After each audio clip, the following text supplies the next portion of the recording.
chair may declare the committee in recess at any point. The purpose of this hearing is to receive testimony on President Biden and Secretary Mayorkas' open border policies and how they've advanced cartel crime in America. I now recognize myself for an opening statement. The southwest border is wide open, and the evidence is clear. More than 5.5 million encounters, more than 1.5 million known gotaways since FY21. Nearly 380,000 encounters of unaccompanied minors. A record number of fentanyl poisonings in the United States, largely driven by drugs flooding across our southwest border. The crisis is a direct result of DHS Secretary Alejandro Mayorkas' dereliction of duty. This committee's interim Phase 1 report is being published later today and makes all of this clear. Today's hearing and subsequent hearings will examine the costs and the consequences of these policies. Now, before I get to the subject of today's hearing, I want to briefly talk about some of those numbers because I'm sure we're in for a few days of some unjustified celebration about what they mean. Keep a few things in mind. Every number that you hear the other side of the aisle talking about is still a number far above crisis levels, even by the measure of President Obama's former DHS secretary. We're still averaging more than 3,000 Border Patrol apprehensions a day. Jay Johnson once said that 1,000 overwhelms the system and is a crisis. We're also seeing the number of inadmissible aliens arriving at the ports of entry continuing to skyrocket, jumping to more than 45,000 in June. Encounters at the ports this fiscal year already exceed last year's by more than 100,000. Last June, they were around 15,000 and 10,000 the year before that. Why the change? Well, because tens of thousands of inadmissible aliens are taking advantage of Mayorkas' new parole programs and his illegitimate CBP-1 policy, accepting his offer of no questions asked release into the United States. More than 170,000 people have used the CBP-1 app to schedule an appointment since January alone, 170,000.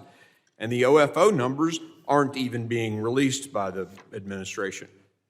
Everyone in this room knows these individuals have no lawful basis to enter the country. Everyone also knows that Mayorkas is playing a massive shell game by shifting encounters between the ports of entry to the ports of entry, again, not disclosing the OFO numbers.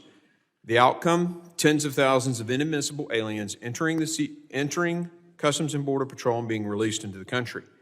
It's the same. Let's just be honest about that simple fact. Further, Secretary Mayorkas' insistence that this is legal is a lie.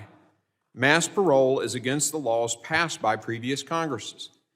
And as we're going to talk about today, the humanitarian costs of the Secretary's policies are still horrific. The people flooding to our border, whether between the ports or at them, are still having to put themselves in the hands of the cartels, paying hundreds or thousands of dollars to get to the border, no matter where they cross. The cartels are still raking in the profits, and migrants are still being smuggled, trafficked, and abused. Our focus today is on the Mexican drug cartels and how they're running wild under Secretary Mayorkas' policies. One thing is clear. The cartels have seized control of our border. These organizations are the most vicious, evil organizations in the Western Hemisphere. What you will hear today from our witnesses will lay that out in eye-opening detail. As you listen, these groups are whom Mayorkas has turned our border over to. What is unprecedented is the level of control these evil organizations now exert at both our southwest border and in the interior of our country. The boldness with which they operate in open defiance of law enforcement and the profits they are raking in. Both Americans as well as migrants are suffering from their wrath. It is virtually impossible to cross the southwest border without first paying the cartels. People are killed simply for trying to do so. While Secretary Mayorkas' policies have pulled thousands of Border Patrol agents off the line to process and release these aliens into the interior as quickly as possible, this is not the work they signed up to do. And the former chief of the Border Patrol recently told us has made many agents feel like smugglers themselves. Their words, not ours. Cartels purposely overwhelm Border Patrol agents with illegal crossers in one area as a distraction so they can smuggle other aliens or drugs across in the areas just vacated by those agents. Amazingly, Secretary Mayorkas admitted to the Senate under oath in March that he was not aware of this strategy. Meanwhile, his Attorney General did know the tactic used by the cartels. Unbelievable. Business is so good that the cartels have devised a complex system for the massive number of people trying to illegally cross the southwest border. For instance, cartels use colored wristbands, as I'm showing here, to inventory those who are attempting to cross. Secretary Mayorkas told the Senate in the same hearing he was unfamiliar with these wristbands too. The violence and atrocities are not just being felt along the border. Our American communities throughout the country are suffering as well. A lot of the violence can often be traced back to the cartels because they often subcontract their mayhem to gangs that effectively function as the cartel's national distribution network. Per a recent New York Post headline, quote, Honduran migrants working for the Mexican cartels brazenly took over San Francisco's drug market thanks to lax policies, end quote. Another outlet reported in February that the cartels have started operating, quote, on a very large scale, end quote, in Montana, hundreds of miles from the border. Drugs and the violence associated with them are engulfing communities across our country, and it can all be tracked back to the cartels. The tidal wave of human smuggling and trafficking has led to an increased number of car crashes on our streets, putting law enforcement, innocent Americans, and the migrants themselves at risk. One sheriff told of us his department arrested 169 human smugglers in 21 and is on pace to arrest more than 900 this year. Another sheriff said his county deals with 3 to 4 chases per day involving groups of 20 people or more. The cartels are recruiting American teenagers to drive for them, implicating our youth in these horrendous crimes. Meanwhile, innocent Americans like Maria and Amelia Tambunga have been killed in crashes by those smuggling illegal aliens on our streets and highways. Transnational gangs like MS-13, whose motto is kill, rape, control, are also taking advantage. A senior Border Patrol agent has said that gang members attempt to evade arrest by exploiting the influx of migrants attempting to enter our country. These gangs work closely with the cartels to support operations on both sides of the border. According to ICE, 40% of MS-13 members they arrest arrived in the United States as unaccompanied alien children. MS-13 also forces women and girls into sex trafficking to make money for the gang.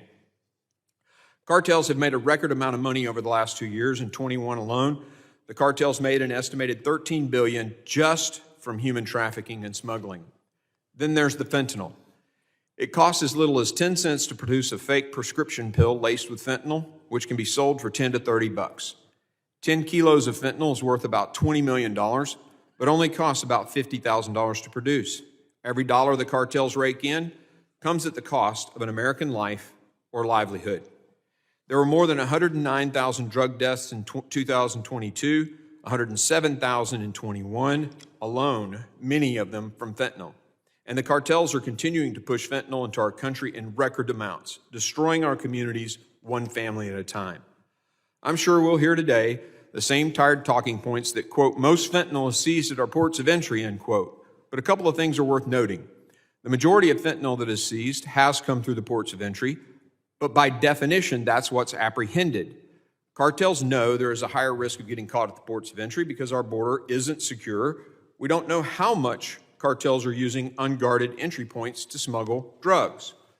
My friends on the other side of the aisle won't tell you that while CBP reports the majority of drugs like fentanyl are seized at the ports, they have also said they believe they only catch 5 to 10% of what's coming through, either at or between the ports. But that puts it into perspective.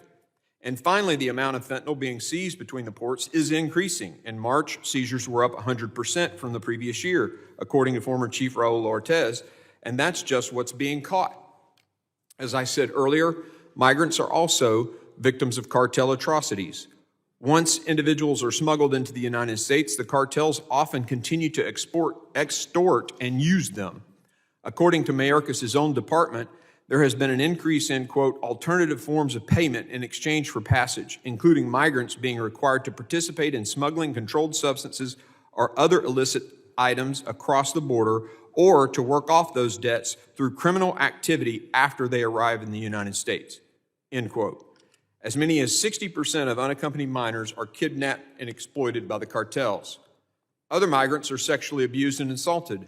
One victim told the New York Times, "You have to pay with your body," end quote. And some are even forced to allow their children to be abused. I can't imagine anything worse. Secretary Mayorkas and President Biden's policies have encouraged record numbers of people to make the journey to the southwest border. This has represented a historic business opportunity for the cartels, who make thousands of dollars on every person they smuggle into our country. Their business model continues to work because instead of enforcing the laws written by this body or removing or detaining those who have no valid claim to enter, Mayorkas' DHS is flashing the neon sign "Open" by releasing millions of inadmissible aliens into the United States. Millions of people are willing to bet they'll win the lottery if they make it to the border under this administration's policies, and it's a winning bet. And the cartels are more than happy to assist. It's no wonder that a majority of Americans think the cartels now have more control of our border than the Biden administration. 61% of America, according to a poll last fall. With Border Patrol agents so overwhelmed by the historic flow of illegal immigration on Mayorkas' watch, the cartels have filled the vacuum. While Mayorkas has implemented his open borders agenda, his boss in the White House has utterly failed to put meaningful pressure on the Mexican government to fight back against the cartels and deal with the violence and corruption impacting not just Mexico, but our country as well. The United States is the most powerful nation in the world, and yet we do not control our own sovereign southwest border, according to Chief Ortiz. If that's not evidence of Mayorkas' failures, I don't know what is. I now recognize the ranking member, the gentleman from Mississippi, Mr. Thompson, for his opening statement. Thank you very much. Mr. Chairman, in nearly 2 decades that I've served on this panel, a panel created in the wake of September 11, 2001, terrorist attack, I've seen this committee come together to address some of the most important homeland security issues facing our nation. From supporting the establishment of the Department of Homeland Security in its early days to implementing the recommendations of the 9/11 Commission, and more recently, enacting significant cyber security legislation, this panel has built a record of bipartisanship in service to Homeland Security. But over the past 7 months, the character of the Homeland Security Committee has fundamentally changed from a bipartisan, solutions-focused committee to a platform for the most extreme mega schemes. To be honest, I'm embarrassed for the Republican majority, wasting the committee's time on so-called investigations. This entire endeavor is nothing more than a political stunt, hatched in back rooms so extreme mega Republicans can exert power over the Speaker. Today's hearing is yet another stunt to appease that crowd who are demanding the impeachment of someone, anyone at all. That same goes for the sham quote, unquote report we're hearing from the press that Republicans plan to release today. We've been given no time to review this document, much less offer any input. But if it's anything like the report Republicans released immediately before their last hearing, this one will be rife with errors and full of extreme mega rhetoric masquerading as fact. Meanwhile, the Republican majority is squandering the Homeland Security Committee's time and opportunity to deal with real work of our committee. In the 7 months since we took our oath from the 118th Congress, the Republican majority has proven itself to be uninterested in legislating and incapable of serious oversight. Instead of holding oversight hearings that would strengthen our nation's security and improve our Department of Homeland Security's authorities to carry out its complex mission, the majority is stuck in a southwest border Groundhog Day. The majority has held a variation of this hearing 9 times, but repeating the same hearing over and over again until extreme mega members get their way is not oversight. Dragging Border Patrol chiefs away from their job for politicizing interviews is not oversight.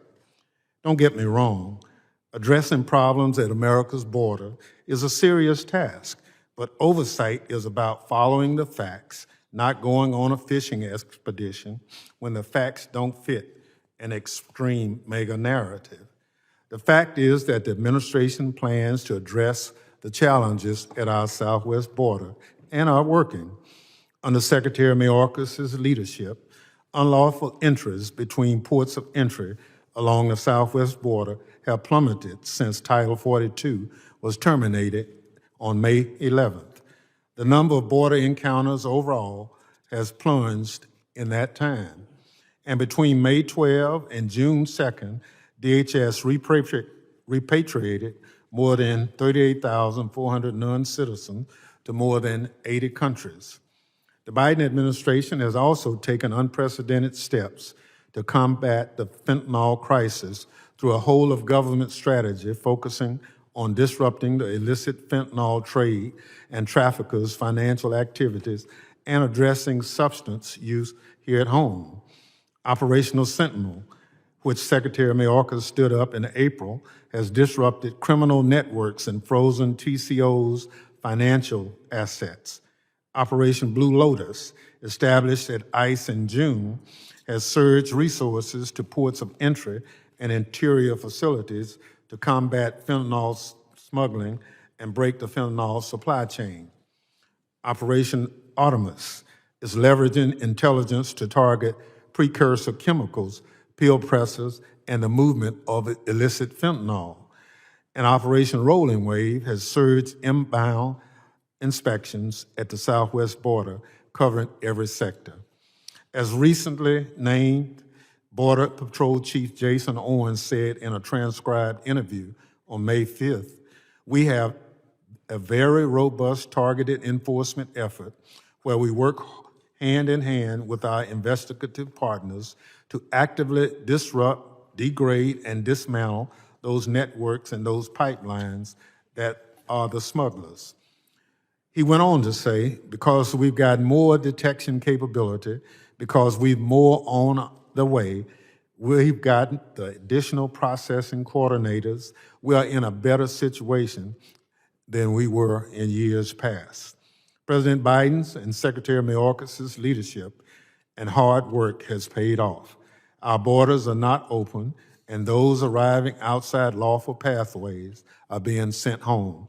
The facts do not support the Republicans' case. You don't impeach the president or a cabinet secretary because you do not like their policies. And you surely do not impeach any officer of the United States just to placate the most extreme wing of a political party. It is time to move from this sham impeachment effort and do your duty as overseers and legislators. President Biden is fulfilling his duties. Secretary Mayorkas is doing his job. If the Republican majority doesn't like what they are doing or how they are doing it, they should get off their soapbox and work with Democrats to pass bipartisan border security and immigration legislation. Mr. Chairman, I yield back. Gentleman yields. Other members of the committee are reminded that opening statements may be submitted for the record. I am pleased to have a distinguished panel of witnesses before us today, and I ask that our witnesses please stand, raise their right hand. Do you solemnly swear that the testimony you will give before the Committee of Homeland Security of the United States House of Representatives will be the truth, the whole truth, and nothing but the truth? So help you God. Let the record reflect, please have a seat. Let the record reflect that the witnesses have answered in the affirmative. Thank you. I'd like now to formally introduce our witnesses. Mr. Jones is an internationally respected border intelligence expert with decades of experience on the southwest border. He is a retired captain for the Texas Department of Public Safety's Intelligence and Counterterrorism Division and has supervised human intelligence operations in multiple nations, including leading the longest 24/7 border operation in Texas history, Operation Secure Texas. He was responsible for leading multiple investigations targeting Mexican cartel leadership and collaborating closely with the U.S. intelligence community to save numerous lives in both Mexico and the United States. Ms. Vaughn is Director of Policy Studies for the Center for Immigration Studies, a DC-based research institute that examines the impact of immigration on American society and educates policymakers and opinion leaders on immigration issues. She's been with the center since 1992, and her area of expertise is immigration policy and operations, covering topics such as visa programs, immigration benefits, and immigration enforcement. Ms. Vaughn is an expert on immigration enforcement and public safety, having directed a Department of Justice-funded project on the use of immigration law enforcement and transnational gang suppression. Prior to joining the center, Ms. Vaughn was a Foreign Service officer with the State Department, where she served in Belgium, Trinidad, and Tobago. Mr. Maltz is a retired special agent for the Drug Enforcement Administration who dedicated 28 years of his life to service. He is currently working as a national security and public safety executive who appears on national news networks as a subject matter expert. Mr. Walls was the special agent in charge of the United States Department of Justice Special Operations Division for almost 10 years before he left the federal government. Mr. Maltz also previously held the position as the chief of the New York Drug Enforcement Task Force, which is the oldest and largest drug task force in America. Ms. Felbab Brown, did I pronounce that correctly? Is a senior fellow in the Strobe Talbot Center for Security, Strategy, and Technology in the Foreign Policy Program at Brookings. She is the director of the Initiative on Non-State Armed Actors. She is also the co-director of the Africa Security Initiative and the Brookings series on opioids, the opioid crisis in America, domestic and international dimensions. Previously, she was the co-director of the Brookings project, Improved Global Drug Policy, Comparative Perspectives Beyond UNGAS 2016, UNGASS 2016, as well as another Brookings project, Reconstituting Local Orders. She is an expert on international and internal conflicts and non-traditional security threats, including insurgency, organized crime, urban violence, and illicit economies. I thank the witnesses for being here. I now recognize Mr. Jones for 5 minutes to summarize his opening statement. Chairman Green, Ranking Member Thompson, and distinguished members of the committee, I'm truly honored to be here in our nation's capital to talk to all of you today about, without question, what is the most significant national security threat and public safety threat to the American people in this country, and that is our common enemy, the Mexican cartels. After retiring from the Texas Department of Public Safety, I was so frustrated that what was not getting out about their evolution, I decided to do it publicly myself. And so today I am on your border every other week, riding with law enforcement, trying to illuminate their activities and the impacts to the American people. What you have not been told is that these are no longer drug cartels. They have evolved from organized crime in 2006 into an insurgency in Mexico. And I was there on the ground with people, and we were stunned at what we were seeing. At 6 to 10 hour gun battles with 50 caliber belt-fed machine guns, 40 millimeter grenade launchers, RPGs and LAWs, rockets, as they truly were fighting back against the most elite special forces in the Mexican government. This was the insurgency. And what brought that about were the Los Zetas. They brought two forms of discipline. The Los Zetas were former GAFE special forces who came to work for Cartel de Golfo. And what they brought was discipline and tradecraft.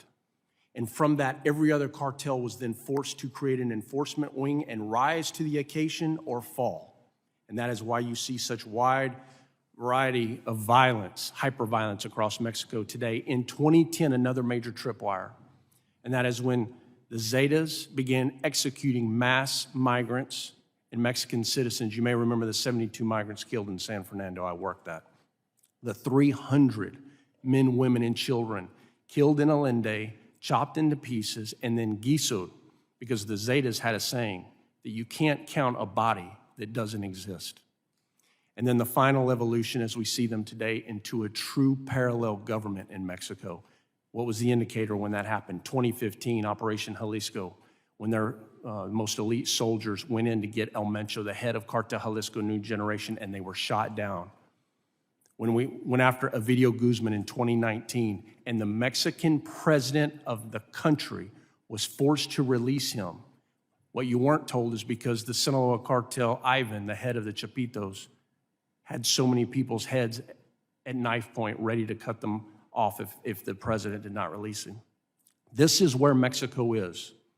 So how does that impact you here, and how does it impact Americans today? I am telling you with everything I am, if we do not designate these cartels as foreign terrorist organizations, or at least get the tools of national power, the 100,000 Americans that we are losing year after year to date is just the beginning. The cartels will not stop because they can't stop. This is what you're not told. The U.S. intelligence agency should be briefing you. They do not fear you. They fear their rivals. And the reason they continue to escalate in hyperviolence and incapability is because if they don't, then their rivals could completely take them over. Today, they've evolved again. In February of 2021, I broke this story. This is the adjustment, ladies and gentlemen, from the smuggling of people by Cartel de Golfo into the trafficking of men, women, and children. These are wristbands that Cartel de Golfo, and each one represents a different alien smuggling organization, who began moving them into the country under debt bondage. We have never seen this before. What I'm holding in my hand before you today, I want to be very clear. This is America's new slave trade. And now we have moved these people throughout the country for the best means, but we have sent a virus of debt bondage across the nation. And I'm happy to talk to you about that as I broke that story in February of 21. Finally, I want to say to you this, is they will continue to increase because they have to. Validation to all of you. Look at fentanyl as a great example. The fentanyl that we're seizing mostly in the streets now is not regular fentanyl. They've gone from regular fentanyl to parafentanyl to serafentanyl, and now introduction of xylazines. You've got 4 more xylazines coming on board. Get ready. China, they've already evolved around them. The last part of this I'll say, because I know I'm running out of time, is that you have to take aggressive action. Texas has spent $9 billion to fight the cartels, and it's still not enough. What we need are authorities beyond the law enforcement capability. And the mothers and fathers across this nation, the indicator to you that this government is on the right track to end this problem in this country is when we designate these cartels, or at least get the tools of national power and go after them. Thank you all for having me today. Thank you. Ms. Vaughn, you're recognized. Good afternoon, and thank you. President Biden and Secretary Mayorkas inherited the most secure border we've probably ever known. But they discarded that security in favor of what they want and what they call a more humane, more equitable system. What they seem to really want is to normalize illegal immigration. Their system is far from humane. Plenty of people benefit from it, to be sure. Employers seeking exploitable workers, NGOs seeking government contracts, but the biggest winners are the criminal cartels, who've been raking in huge profits made possible only because these policies give them an endless supply of vulnerable customers that they can exploit and abuse. And hundreds of thousands of them are children. The human cost of these policies is unconscionable and for some irreparable, and indeed most worthy of a hearing. So the 3 main elements of the Biden-Mayorkas policies are the catch and release policies for illegal border crossers that have brought in more than 2 million people since January 2021, the CBP-1 program, which gives out about 1,500 appointments to inadmissible aliens to enter through the ports of entry, and importantly, the dismantlement of immigration enforcement in the interior so that there's next to no threat of removal for the migrants, including those who abscond from their proceedings, which is the majority, and importantly, so that the employers and traffickers of these illegal workers can avoid scrutiny of their hiring practices. Biden officials have claimed that CBP-1 policy is a great success, so that because the illegal migrants no longer have to do business with the cartels. We should be skeptical of this claim. First of all, CBP-1 can only be used from locations in northern Mexico, and the migrants still have to get there. And for most, that still means paying a cartel-approved smuggler. And the CBP-1 appointment itself turns out to be yet another opportunity for them to extort the migrants. Of course, the gotaways and the runners, who are the bad guys, are still coming in, as are the unaccompanied minors. The situation now is nothing to brag about. We've merely gone from truly catastrophic to very bad.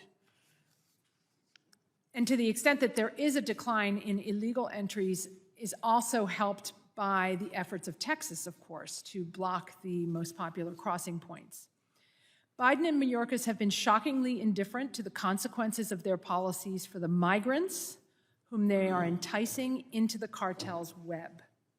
The dangers begin on the journey with the high risk of robbery, assault, extortion, injury, illness, and as we've discussed, for many, the abuse continues after they get here.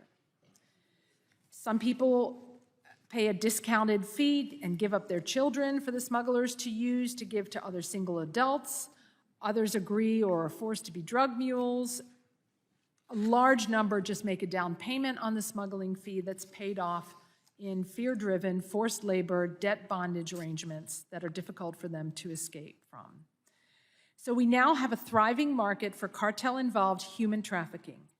And according to one source, about 1/4 of the victims are children.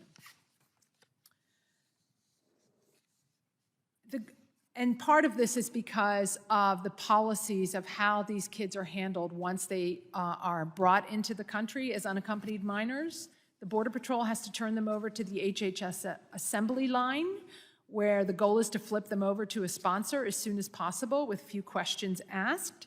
And not surprisingly, they end up in domestic servitude, working illegally at factories, poultry processing plants, on farms, or in the worst cases, trafficked for sex. These kids are vulnerable targets for criminal gangs like MS-13 and 18th Street, many of whom came here through the very same policies and are looking for new recruits or commodities to make money for the gang. And some of the worst cases of this I've ever seen are happening very close to here in PG County, Montgomery, Frederick, Baltimore, Anne Arundel, Fairfax, Loudoun, and Prince William County have all had horrific cases. The cartels are into the forced labor too, what some have called narco-slavery, not just drug mules, but farm workers on the illegal marijuana grows in Oregon and California. The public safety threats that come on top, these public safety threats come on top of other significant costs to taxpayers, and we have effective tools to fight back against the cartels directly, but the most obvious step is to secure the border and control illegal migration, to deny the cartels the opportunity to make money off the migration dreams of vulnerable people. Thank you, Ms. Vaughn. I now recognize Mr. Maltz for 5 minutes. Thank you for the opportunity to speak today on this very important topic. After a 28-year career with DEA, I've been supporting law enforcement agencies all over the country, and I also support the grieving families that are burying their loved ones on a daily basis. I believe the safety and security of America must be a top priority. And the current border policies are placing every American at risk. The Mexican cartels are taking over and taking advantage of the vulnerabilities at the border, but they're working with the Chinese transnational criminals at levels we've never seen in the country. They're operating with no fear. The brave men and women in CBP are doing tremendous work, but they're distracted every day because they're dealing with a tsunami of migrants coming in from over 150 countries. How can any reasonable person in America think the current situation at the border, which is now impacting all of America, is safe and secure? Makes no sense. Look at the historic number of deaths, right?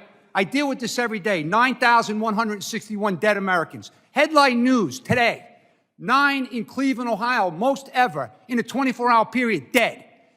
Last month, another public service alert because there were 5 dead in a 12-hour period. This is what's happening. What about Ray Lewis, the legendary NFL player, lost his son? What about this famous actor, Robert De Niro's grandson, dead? And what about baby Elijah in Florida with the fentanyl that a mother mixed in the blender? Look at the escalating crime in the country. Look at the known gotaways, 1.5 million, that are all over the country. We don't even know who they are, where they are, what they're doing here. Look at the 143 migrants that have been apprehended this year at the border. Think about that. There was only 3 in 2020 during the last administration and in the last year. Think of how many terrorists and criminals are part of the gotaways. This is common sense. You don't have to be an expert to understand that. Look at the record number of migrant deaths from them making treacherous journeys to get here, baking in the desert and in the back of tractor trailers. And this man is pulling them off the desert with the sheriffs and stuff on the ground. Look at the sexual assaults and the rapes and the migrants on the journey.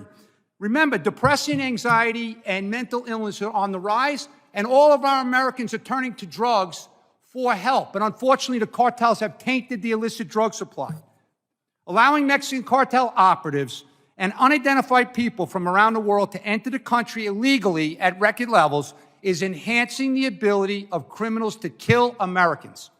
This is not what the government should be doing to keep us safe. You don't have to be a border expert, an immigration expert to understand that the administration's policies related to the border are a recipe for disaster. And I'm not a MAGA lunatic, okay? Look at the recent statement on China made by FBI Director Wray. Now let's think about it. He said how China is the most, biggest national security threat to our long term of this country. Based on that warning, let's look at the facts. Already this year, 14,655 Chinese nationals, many of them military-aged men, are being apprehended on the border. Let's look deeper. That's a 1,540% increase from last year and over a 10,700% increase from 21. So my question to everyone here, what are they coming here for, military-aged men from China? And how many are in those gotaways? Remember, the bombing campaign from China continues from the Chinese labs with the xylazine.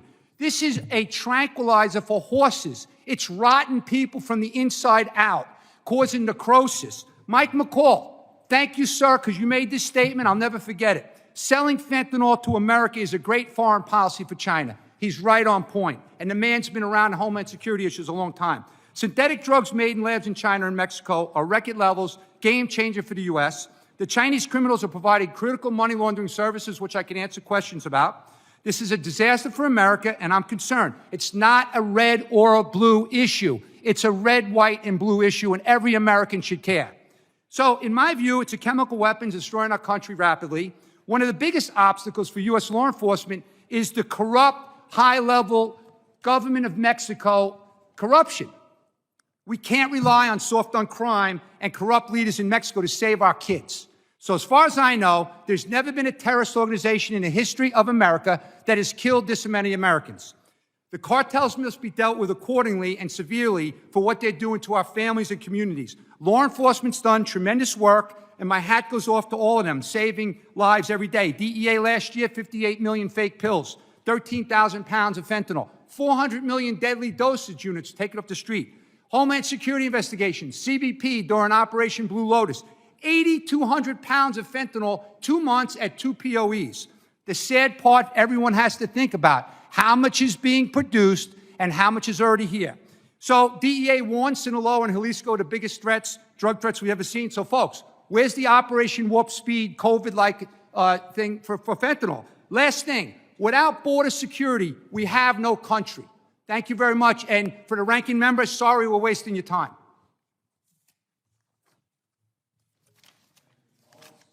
I now recognize. Hold on a minute. Why you reference me? Because in your opening statement, you said that this was a charade, it was a waste of time, whatever words you used, and kids are dying at record levels, and I don't appreciate that. Look, I said nothing. Hold on. The ranking member is not recognized. We're going to continue on with our witnesses. Ms. Felbab Brown, you're recognized for 5 minutes. Thank you for this opportunity to testify. As was said, I'm senior fellow at the Brookings Institution. The Brookings Institution is a U.S. nonprofit organization devoted to independent research and policy solution. My testimony represents solely my personal views and not those of anyone else. U.S. domestic prevention, treatment, harm reduction, and law enforcement measures are fundamental and indispensable to countering the devastating fentanyl crisis. Mexican criminal groups, particularly the Sinaloa Cartel and Cartel Jalisco Nueva Generación, source fentanyl and fentanyl precursors in China, synthesize them into fentanyl in Mexico, and then smuggle them into the United States. Some 90% of fentanyl seizures occur in legal ports of entry, and this is very likely where most fentanyl is smuggled through. Mexican cartels predominantly hire U.S. citizens to smuggle drugs across the border. U.S. citizens represent more than 85% of those convicted of fentanyl charges. Drugs are hidden frequently in personal vehicles or within legal cargo. New ports of entry scanning technology authorized by the Biden administration are expected to significantly increase the percentage of inspected vehicles and cargo, a most welcome development. A highly pernicious recent development is the establishment in Mexico of pharmacies that sell fentanyl-laced drugs and other dangerous substances, as well as drugs such as antibiotics and anabolic steroids without prescription. These are located in major tourist areas and very likely are linked to Mexican cartels. Yet although they operate in plain sight of Mexican authorities, the Mexican authorities appear to take little action against them. Increasing payments for precursors originating in China are now occurring in wildlife, a significant problem endangering public health and safety, as well as food and security and global biodiversity, with repercussions for the United States. In Mexico, the collapse of rule of law is profound and goes far beyond the high rates of homicides and disappearances. While the administration of President Andrés Manuel López Obrador persists in its do-little policy vis-à-vis Mexican cartels, the groups are increasingly resorting to more brazen violence, enjoying high levels of impunity, as well as governing large scope of territories, economies, institutions, and a significant number of people while seeking to influence elections. In contrast, in the United States, because of the high effectiveness of US law enforcement and policies, Mexican criminal groups are far less violent and do not behave in the same way. Indeed, the overwhelming majority of violent, serious crime in the United States are committed by US citizens. US counter-narcotics and law enforcement bargaining with Mexico is constrained by the US reliance on Mexico to stop migrant flows to the United States. If the United States were able to pass the comprehensive immigration reform that would allow legal pathways for those seeking protection and opportunities in the United States, it would be far better able to induce the Mexican government to meaningfully cooperate on counter-narcotics and other law enforcement issues. In its engagement with the Mexican government, the US should prioritize shutting down Mexican pharmacies that sell fentanyl and methamphetamine-laced drugs, the actual dismantling of drug trafficking networks, not merely seizures and lamps, and more effective Mexican prosecutorial action. Rather than designating Mexican criminal groups as foreign terrorist organizations, the United States should further significantly intensify border inspections that requires adequately resourcing US Customs and Border Protection, both with resources and personnel for legal ports of entry, as well as developing packages of leverage, such as indictment portfolios and visa denials against Mexican officials who sabotage rule of law in Mexico and facilitate cartel activities. The United States should also adopt a true whole-of-government approach to countering fentanyl smuggling, authorizing a wide range of US agencies, including the Departments of State and Defense, to support US law enforcement. Because the cartels are no longer specializing simply in drug trafficking, but a whole variety of legal and illegal economies, the approach needs to be multifaceted. That means increasing intelligence collections against a wide variety of activities the cartels engage in, such as crimes against nature, and consequently, the number of US Fish and Wildlife Special Agents and investigators, as well as other specialists for other economies. And it also means bringing a wide set of law enforcement actors to organized crime drug force task forces. Thank you. Thank you, Mrs. Feldback-Brown. I just want to make a statement here. Look, members of the witnesses, as well as members of the committee, we have some rules, and those rules are that you direct your comments to the chair. So if you direct them to another member on the dais, or even within the committee, we don't do that unless we ask for time to yield, and then you can ask a question. There are procedures on how to do that. Your comments, especially for the witnesses, should be directed to the chair. I want to make sure that's real clear. Mr. Chairman. Yes, the gentleman is recognized. I appreciate that comment, but I really want to raise a point of order here. Okay. I don't think I've ever seen a witness personally attack a member like that at a hearing. Okay, I'll clarify it. You're no longer recognized. Mr. Malls, The better way to have said what you wanted to say would have been to say, someone on the committee, or to say, it's been said that this is a waste of time. And you could say that's offensive to me. There are Americans dying. You could make the comment like that. But to direct it at the ranking member is inappropriate. And I think everyone would agree with that. With that, I recognize myself. Mr. Chairman. Mr. Carter, you're recognized. Thank you. Parliamentary inquiry. Shouldn't our role be to discourage disrespectful behavior and not coach on how to do it more appropriately? Look, hold on. Let me be clear here. In previous hearings, we've had individuals attack individuals on my side of the aisle, and I gavelled them down. You cannot address your comments to an individual about an individual, but you can say Secretary Mayorkas lied, but you can't say Secretary Mayorkas is a liar. I know it's a subtle difference, but the rules are very clear. The rules of the House are very clear on that. And so the point is you cannot direct anything other than to the chair. That's the rule, and that's the rule we'll live by. And to preserve decorum and respect, whether we agree or disagree, no member, Republican, Democrat, or other, no member of the committee should disrespect a member of that's a witness. But what we witnessed a second ago was a direct attack. I appreciate you telling him he shouldn't have done that. Yeah. But I'd like to go a step further, may I, if I would, very respectfully. Look, if we're going to entertain a debate on this, it needs to be two-sided. Hold on just a second. If we're going to entertain a debate, I insist that it be Mr. Bishop, two-sided. you hold on just a second, and I'll recognize you in a moment. Very well. Don't do that again, please. I will be heard if we're going to hear from both sides. Finish your comment. Mr. Chairman, thank you. My only comment is that we should always preserve decorum and respect. We can disagree without being disrespectful. And if you think that's a debate, Mr. Bishop, you're disagreeing with me. I appreciate that. And what I'm saying is there's a way to say things without directing your comment against an individual. You can say that Secretary Mayorkas lied. You can't say Secretary Mayorkas is a liar. You can say, I don't think this is a waste of time. And I'm offended when someone suggests that it is a waste of time. I think making that point clear is important for the whole committee. Mr. Bishop, you're recognized. Thank you, Mr. Chairman. At the outset, the ranking member said he was embarrassed that we would undertake this hearing, that it was so worthless it was embarrassing to him. That witness responded to that because it was an attack on that witness.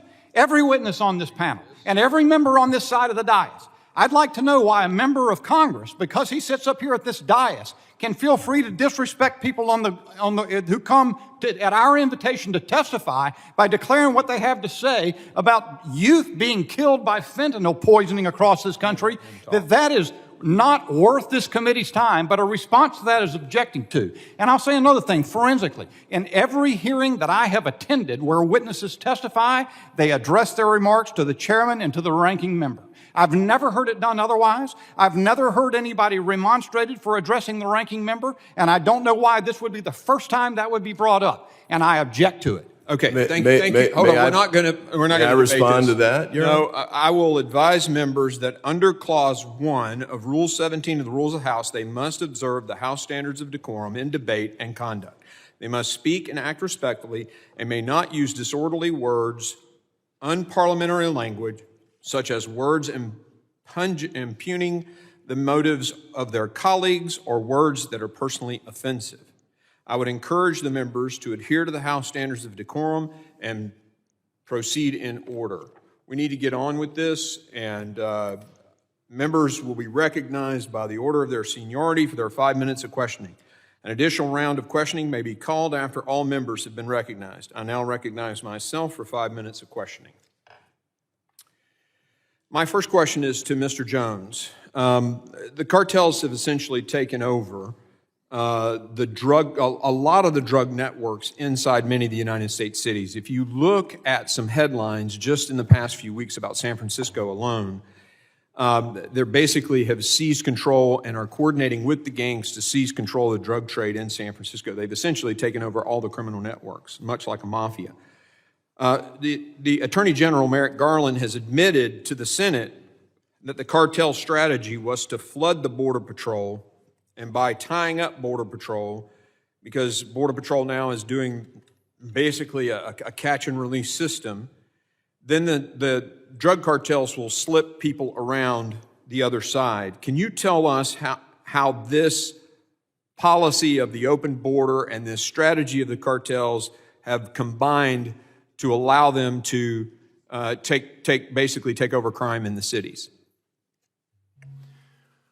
Chairman, the way it works on your southwest border, you hear the term all the time, operational control. The problem is no one ever tells you what that means and how the cartels have it, and that's what I'm going to share with you here today. And then to answer your question, and that is that they utilize a network known as the Halcon network. Halcons are scouts, they're lookouts. They check on and off, just like law enforcement, anywhere from 8-hour shifts, 10-hour shifts, 12-hour shifts. I've seen them in South Texas as far as 30 miles into the United States. I have seen them in Arizona as far as 70 miles. They leverage two-way handheld encrypted radios, sometimes encrypted apps, and they communicate back to what is known as Central. So what happens is you have these lookouts everywhere. And when what they call the gate is open, the gate meaning a bend in the river or a bend at your border, when there is no law enforcement, they surge with whatever commodity it is that they want to push. So when you're talking about, based on the policies of all of these migrants that have come from all over the world, what is happening is the cartel by design will push hundreds of people, as you have seen on every news station over the last few years, and media focuses on that.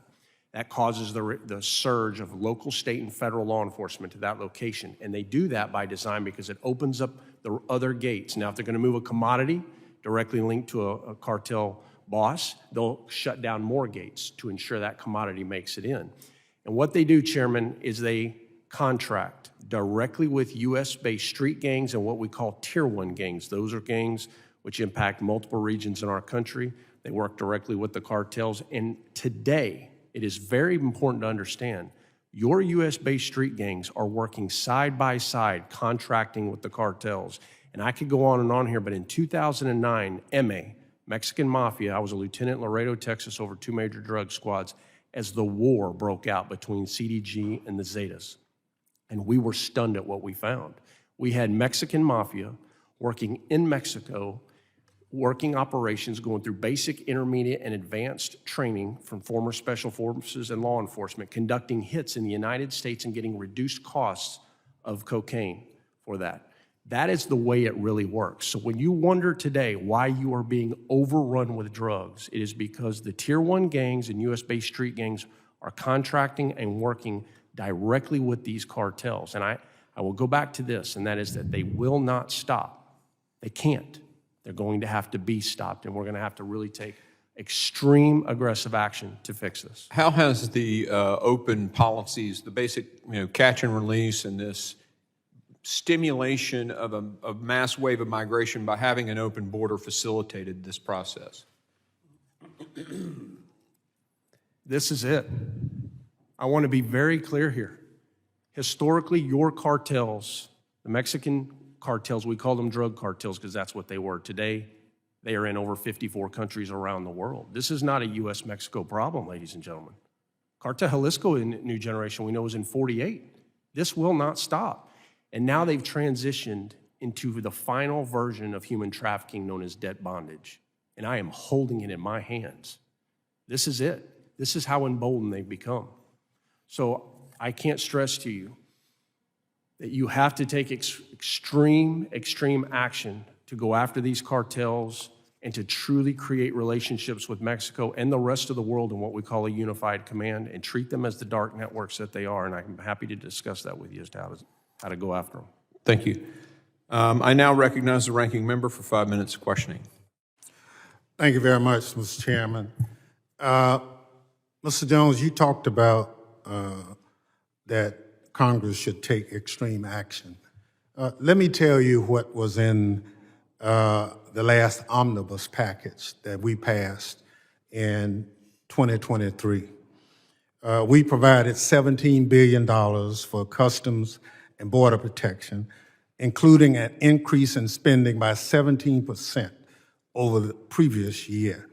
It allowed for hiring operations along the southwest border. We also provided funding for 19,855 Border Patrol agents, an increase of over 300 agents, the most since 2011. We also appropriated $60 million more to hire 125 Customs and Border Protection officers and mission support staff at our ports of entry. But I'd also tell you, not a single Republican on this committee voted for it. It was passed only by Democrats. We're the ones who are trying to provide the resources to the good men and women along the border who are addressing this.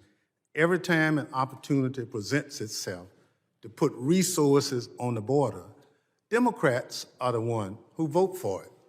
You know, you can talk tough, but when it comes time as a member of Congress, you really need to vote your conviction.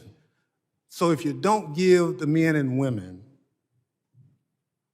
the money they need to help protect us, then that's our fault. But thank goodness the Democrats in Congress gave the money that was asked for by the department. We need more, and I look forward to when the next time that people ask for money, like I hear you talking about resources, that they'll vote for it, because that's the only way we can address this problem. The other situation, as I said, I've been on the committee a long time. Responsible men and women can disagree, but there's a way you can be disagreeable. I understand the witnesses on the Republican side. This is a great democracy. And it's only great because of the men and women who live in it. It's not a personal attack. It's just the facts. And I hope, Mr. Moss, you understand that. But be that as it may, there are some policy differences. I think 9 hearings on this subject is a bit much. I am embarrassed at that because we are wasting time trying to impeach a secretary when we ought to be providing our men and women along the border resources. I've never voted against the Homeland Security budget since the department was created. I don't plan to ever vote against it because it's not the right thing to do.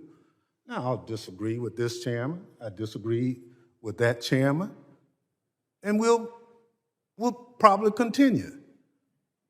But we're adults. And I just think as long as we act as adults, we'll get things done. People around the world look at us. They want to be like us. But what I see happening and trying to disagree and trying to somehow take it to another level is just not who we are. And so, Dr. Fabian Brown, can you tell me what kind of programs you've seen that have been helpful along the border in addressing this problem? Certainly, improving technologies so that inspections of vehicles, cargo, and people crossing the border can be intensified is a very useful measure.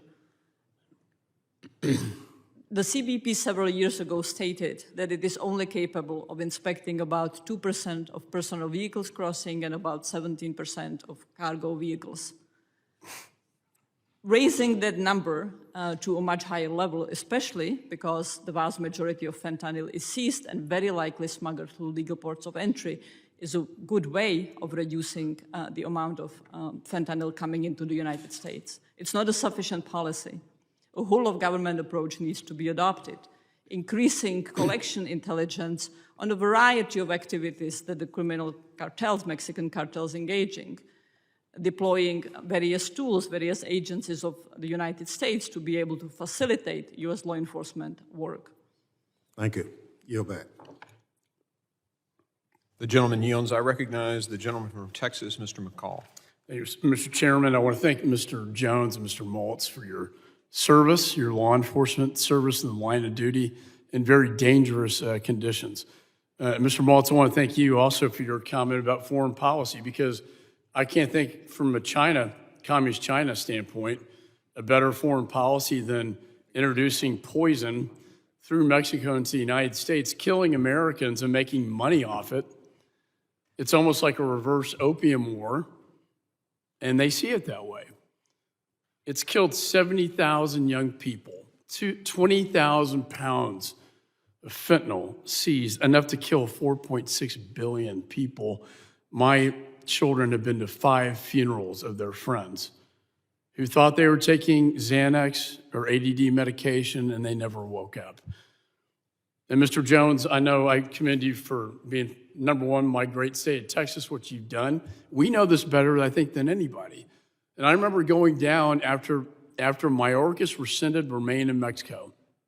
And I talked to the Border Patrol chief, and it was chaos. And I said, what do you attribute this to? Is there any cause and effect, a direct cause and effect between what you're seeing now and what the policy change of this administration? And he said, Congressman, there's no question there's a direct cause and effect between the rescission of remain in Mexico and what we're seeing today. What else are we seeing? A human trafficking event of my lifetime. I've never seen anything like this. I was the U.S. Attorney at Western District of Texas, had the Texas border. You know, I was chairman of this committee. We were, Ms. Vaughn, getting this under control. We were controlling political asylum because the cartels manipulate political asylum claims. And when the remain in Mexico went into place, they couldn't manipulate it anymore. You know why? Because they couldn't enter the United States. Their claims were adjudicated with them in Mexico, and therefore catch and release was ended finally. The very first bill I introduced in Congress 20 years ago, imagine. And here we are today.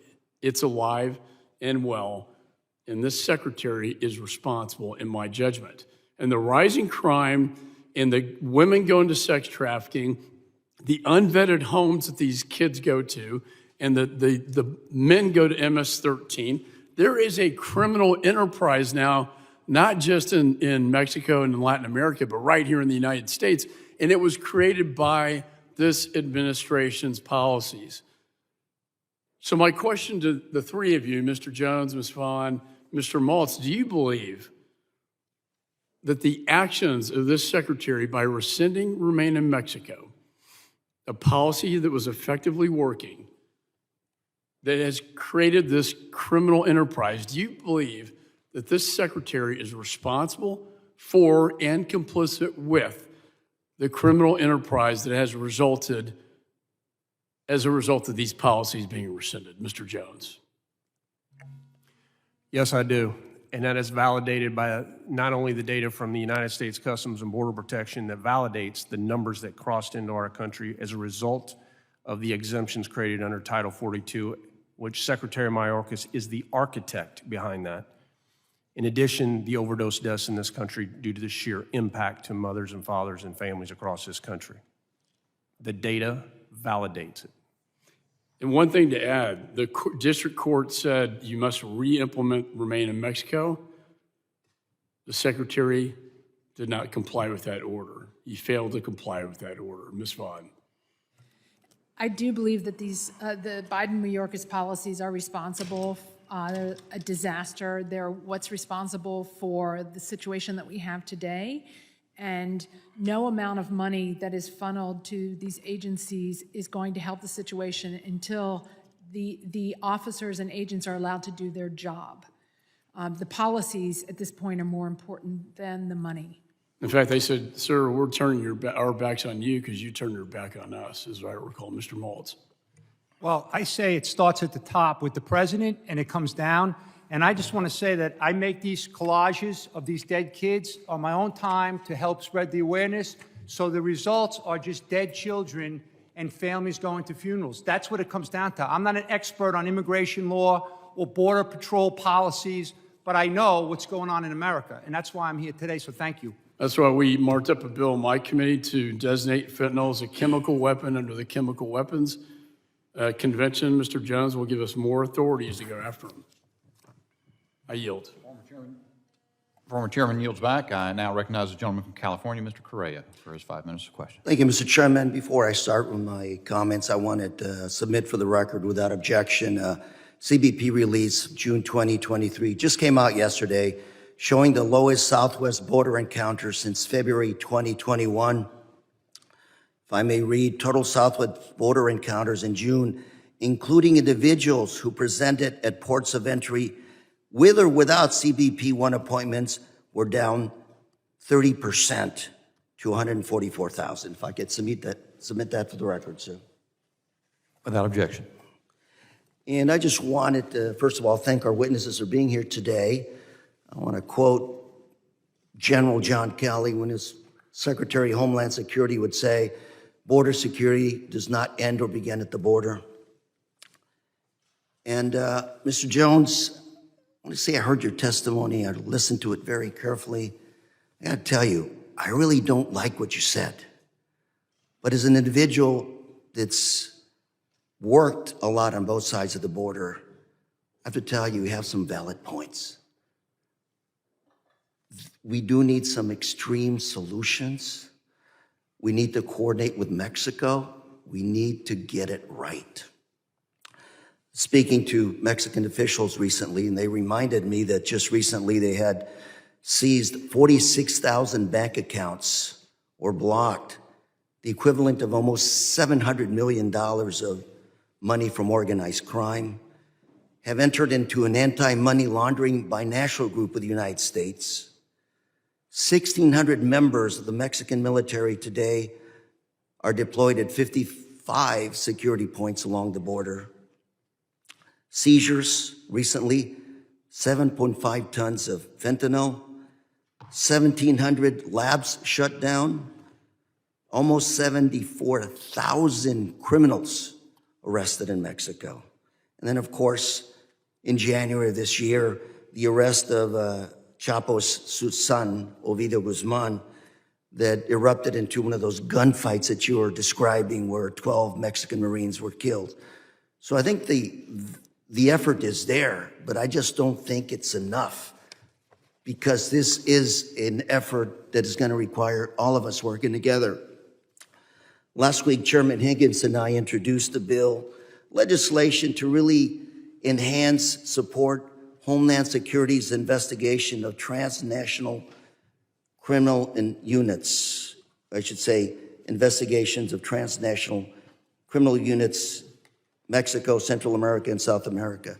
Is this a kind of efforts, do you think, that would help us really drill down and work with other countries south of the border to identify some of these folks? Thank you for the question, Congressman.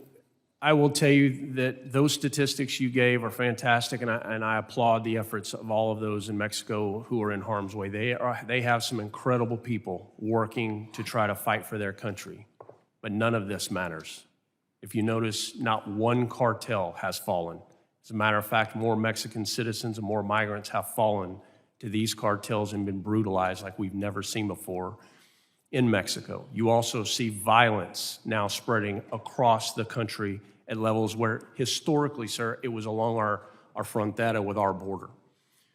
Today, it is across the nation of Mexico. And where I'm going with that is I want you to know that the effort is not near enough. Not even close. You know, if I may interrupt you, because I only have a minute left, but there's a new dynamic emerging. Leverage, partnership, dependence. Mexico is now our largest trading partner in the world. We are going to depend on each other for economic success, livelihood, and we need to work together to address these common issues. I have 44 seconds, very quickly. Any thoughts how to move forward on that? And I think that's a great point about how we can leverage and work together because of that exact reason. They are dealing with guns going south and military-grade weapons coming north. We have a lot of areas that we can work with the Mexicans, and we should, as somebody that has done it. It is all with relationships, but I want to tell you and be very honest, there is a lack of effort in Mexico right now. They put a lot of pretty paint on the wall. It means nothing. And it is doing nothing. And you see it in the deaths of Americans, you see it in the deaths of Mexican citizens, and it's just pretty paint on the wall that doesn't amount to anything. I do hope we can engage in a transparent manner to address these issues that do affect my citizens on Main Street on a daily basis in terms of fentanyl deaths. Thank you, Mr. Chairman. I yield. My time is up. Gentleman yields. I now recognize Mr. Higgins from Louisiana. Thank you, Mr. Chairman. I thank you, ladies and gentlemen, for being before us today. Let's see if we can clarify for the American people. Mr. Jones and Mr. Maltz, I'm going to go to you in my limited time. Mr. Jones, confirm, please, your former title in law enforcement. We have here you're former captain of intelligence and counterterrorism with Texas Department of Public Safety. Is that correct? Yes, sir, it is. So you have a great deal of expertise in law enforcement, do you not? Yes, sir. You're a resident of Texas? Yes, sir. You know what's going on down there, don't you, brother? Yes, sir. Roger that. Mr. Maltz, according to my information, you're a former special agent in charge of Special Operations Division with the Drug Enforcement Administration and DEA. Is that correct, sir? That's correct. Have a long history in law enforcement, do you Yes, not? sir. Where do you live, sir? I live in Virginia now. Well, congratulations living off of the border. You spent a lot of time down there in DEA operations, did you not? Absolutely, yes, You sir. know what's going on down there? Yes, sir. Let's get to it, shall we? Since President Biden was inaugurated and made perhaps the poorest decision in the history of poor decisions by hiring Secretary Mayorkas to enact his policy, because although Secretary Mayorkas has a great deal of expertise, as you gentlemen do as well, he has the added responsibility as a secretary to advise the president if the president's policies are injurious to America. And once those policies have been demonstrated to be clearly injurious to our country, the secretary further, reflective of his oath, has a responsibility to step away from that administration if the president does not abide by his advice when the president's policies that the secretary is enacting are clearly hurting our country. And they absolutely are. Gentlemen, I'm going to ask you a little bit about cartels' access to our country. You both have conducted United States operations in and with Mexico, have you not? Yes, sir. Ms. Jones, yes? Mr. Maltz? Yes, sir. Yes, sir. Yes and yes. The United States operations in Mexico, must they follow United States law and be organized with the Mexican government and Mexican law enforcement? Mr. Yes, sir. Jones? Yes, sir. Yes and yes, of course. So we have operations in Mexico, law enforcement operations in Mexico, but we have to follow the law, do we not? Right, and It if I has to may be- add, the best example of that is the unified operation to capture Chapo Guzman on 2 occasions, working with the Mexican Marines. And they did the operation, not the U.S. They went out and they grabbed them. They had the courage to do it. Understood. I like your spirit. So let's compare that to the cartels. Gentlemen, do you consider it a true statement that the cartels have gained unprecedented access and networking within the United States of America? Mr. Yes. Jones? Yes, sir, I do. Yes, sir. Have you seen this increase incredibly over the last 2 years, Mr. Jones? Yes, sir. Mr. Maltz? Yes. Roger that. Do they have to follow our laws? No way. Absolutely not. There's no fear. They're not They going to go have, to jail. they have unfettered access to the communities of America, and they traffic in 2 things, drugs and human beings. And this administration has accommodated their efforts. Oh, how can you say that, Congressman Higgins? Well, let me give you an example. We've spoken a great deal about technology on the border. My colleagues across the aisle stated, we don't want a walls, old tech. We don't need a barrier system. We have technology. Okay. First of all, that's in denial of the fact that a physical barrier is part of a security system that includes physical barriers to deter and delay an attempted criminal crossing or trafficking of human beings and drugs into our country. And secondly, let's talk about the technology. Much has been said about drones being used. We have technology on the border, was requested by law enforcement on the border during the Trump administration, approved by Congress, funds appropriated, contracts arranged for, to detect and take down cartel drones. That's called the detection and mitigation capabilities of our anti-drone tech, deployed on the border. called the defensive and offensive operations of that anti-drone tech. Somewhere, since Secretary Mayorkas has been in charge, and I promise you we will find the smoking gun. Since Secretary Mayorkas has been in charge, the offensive capabilities or the mitigating capabilities of that anti-drone tech has been suppressed. Mr. Chairman, my time has expired, but my passion has not. I yield. The gentleman yields. Sometimes Clay Higgins just says it the best way. I now recognize Mr. Carter, I think is who's up next, from Louisiana. Also. Thank you, Mr. Chairman. Mr. Chairman, I ask unanimous consent to enter into the record an article titled Cadre of Nativist Groups.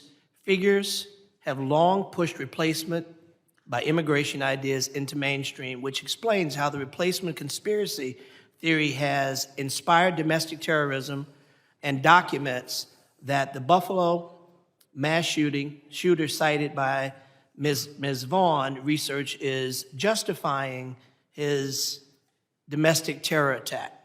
Mr. Speaker, Mr. Chairman, this hearing is unfortunately a sham. It's a dangerous national platform that risks legitimizing the extremist idea terrorists latch on when carrying out attacks on the homeland. In this committee, all of us should frown on that. So I'd like to enter this to the record so everyone have an opportunity to read it, sir. Without objection, so ordered.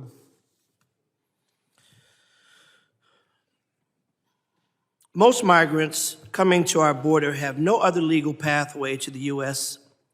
For citizenship and are seeking asylum here because they have no other legal pathway, which is their legal right. However, our system was not set up for this kind of volume that we're experiencing, and it is absolutely unsustainable. I think we all agree. Dr. Brown, as a director of initiatives for non-state armed actors at the Brookings Institute, what are recommended practices that can be used at our ports of entry to put human rights at the forefront? Congressman, thank you for your question. Certainly, passing a comprehensive immigration reform that would allow legal paths of entry into the United States would immeasurably improve U.S. law enforcement domestically, as well as it would improve capacities to induce partnership and meaningful cooperation from vital partners and countries such as Mexico. In the meantime, increasing inspection is what is an important measure, as well as recognizing that the cartels are no longer singularly focused on smuggling drugs, but are engaged in a whole variety of activities that require all of U.S. government response. Thank you. We're witnessing a shift around the world of people seeking asylum, safety, and economic prosperity. Individuals are fleeing economic uncertainty for government corruption, and violence. This is not only a struggle here in the United States, but worldwide. Ms. Vaughn, with your work at the Center for Immigration Studies, would you agree that there is an unprecedented movement of vulnerable people in the Americas and worldwide? There certainly is unprecedented movement of inadmissible migrants into the United States. That is for sure, yes. And how is that impacting our points of entry? It is overwhelming the men and women of the Border Patrol and CBP to the extent that they cannot adequately talk to migrants to detect trafficking, for example. They are forced to process and release them as quickly as possible. It is distracting them from preventing gotaways, who are, often the bad actors, and the drug loads from coming into the United States. And it is creating chaos in border communities and impacting the safety of those communities. It is compromising the safety of the people who live along the border, who have to deal with the cartels bringing loads of people and drugs through their private property and threatening their lives and well-being. I mean, the problems created by this open border are just incalculable. So how would we're all ears now, and we are presumably here to listen, to learn, and to do better. So now we're all ears. How should government interact with our regional partners to make a difference? Well, I think that the United States needs to make it clear to our international partners that this level of migration, illegal migration into the United States cannot be sustained. It's causing problems with our country, and that we need to work together to address it and stop it, because to the extent that the criminal cartels are enriched and emboldened, it affects civil society in their countries as well. It's destabilizing to Mexico and to some of the other. Panama is terribly destabilized because of the trafficking that occurs through the Darien Gap. Thank you. So they have an interest in working with us, too. Thank you very much. My time has expired. I yield back. Thank you, ma'am. Gentleman yields. I now recognize Mr. Bishop of North Carolina. Thank you, Mr. Chairman. Mr. Jones, you're the witness I've been waiting to hear for months and months in this committee. You talked about and I forgot how you described it, ultra-violence. What did you say about, what did you call the violence? Hyper-violence. Hyper-violence among Mexican cartels. I've questioned witnesses here before about in January in Culiacan, I believe, there was open warfare, 50 caliber machine guns being used, narco tanks driven by cartel soldiers against the Mexican army. This was the second taking, or the second effort to take Ovidio Guzman, I believe. And you have said, I think it certainly is, I have some concern about militarizing this dispute and having the United States military take on the Mexican cartels. I'm open to the debate on that. But there's another aspect of this that is of interest to me, and I wonder if you can comment on it, because the wristbands that you hold up testify to it. You talked about what did you call that, bondage slavery? Debt bondage, sir. Debt bondage, yes, sir. And so you got hundreds of thousands, or at least 150,000, 200,000 migrants entering per month.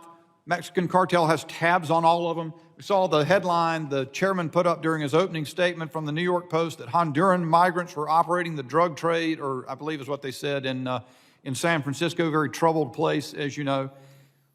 What prevents, as they bring these very vulnerable human beings that they have absolute control over and knowledge of into the United States, they're keeping tabs on them, these criminal organizations, could they not develop the same sort of hyper violence in the United States that we're seeing in Mexico, given sufficient time? And they will. I can assure every member here, if you do not take action on this and change what we are doing and look at them not as you are hearing as criminals, but truly as terrorist organizations and leverage the full weight of this government, it is coming here.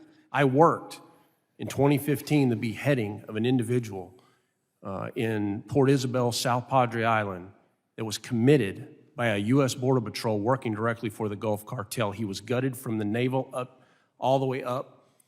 His entrails were removed, and his head, as far as we can tell, was taken back to Mexico. I worked the 2013 lawyer where El Gato spent $1 million putting tracking devices all over his family's vehicles, and then were able to locate him in South Lake, Texas, and then executed him.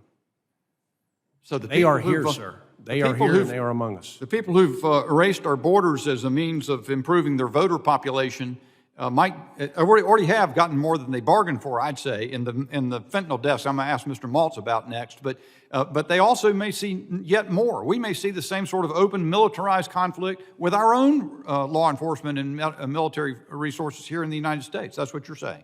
I have video that I've submitted to this committee of 50 caliber rifles, fully kitted individuals on Interstate 10 going from Tucson to Arizona, passing 2 Arizona state troopers. And the only thing I can go on. They are here, sir. My fellow lawmakers only decry the fact that we're not spending more money, letting that happen. Mr. Maltz, I want to ask you, you ever been to Charlotte, North Carolina? Yes, sir. You know the community just north, very affluent community just north of there called Cornelius? Not aware of that, no. Huff High School A member of a sports team up there, a young man died a week or so ago. They say that fentanyl has pierced Huff High School in Cornelius, North Carolina. It's happening everywhere, not just at the border, everywhere across this country. But there's something even, I don't know if you can say more disturbing than that. I just watched the movie Sound of Freedom, and I would urge everybody to go see it. But the problem of child sex trafficking is, I understand, at epidemic levels as well. Been fed from places south of the United States, but now in the United States we have children that 600,000 children, minors, come into the United States under the policies Democrats have advocated. Secretary Mayorkas has overseen. 85,000 we've lost track of. These people are showing up in factories and the like, but that's not even the worst of it. It's the people being sold into another form of bondage, Mr. Jones, sex trafficking. Do you keep up with that at all, Mr. Maltz, the sex exploitation of children? Yes, sir, because the cartels control it all at the border. They have total control of the border, so they're making money on all those young kids, those innocent kids. And that's why I commented before, because of all these rapes and these assaults on these young children as they make the journeys up into the United States. But one thing I would want to add is that, Secretary Mayorkas did say that the fentanyl overdoses are the single greatest challenges that we have in America. But my question to everybody is then, why would you reverse the policies that were working before to keep that stuff out, to keep those people out? It's the operatives that are all over our country now running the business of collecting money, of pushing the poison on the streets, and they're getting right over the border. They have total control. If you think the problem's so insignificant that it embarrasses you to consider it, Mr. Maltz, that would be your answer. I yield back. The gentleman yields. I now recognize Mr. Thanadar. Thank you, Mr. Chair, and thank you to the witnesses who are here today. 2 months ago, the DEA confirmed the interception of a massive shipment of over 20 kilograms of fentanyl during a routine traffic stop in my beloved city of Detroit. Now just think about this for a moment. A fatal dose of fentanyl is only 2 milligrams. Now, if you look at this 20 kilogram seizure of fentanyl, and if I do a quick math here,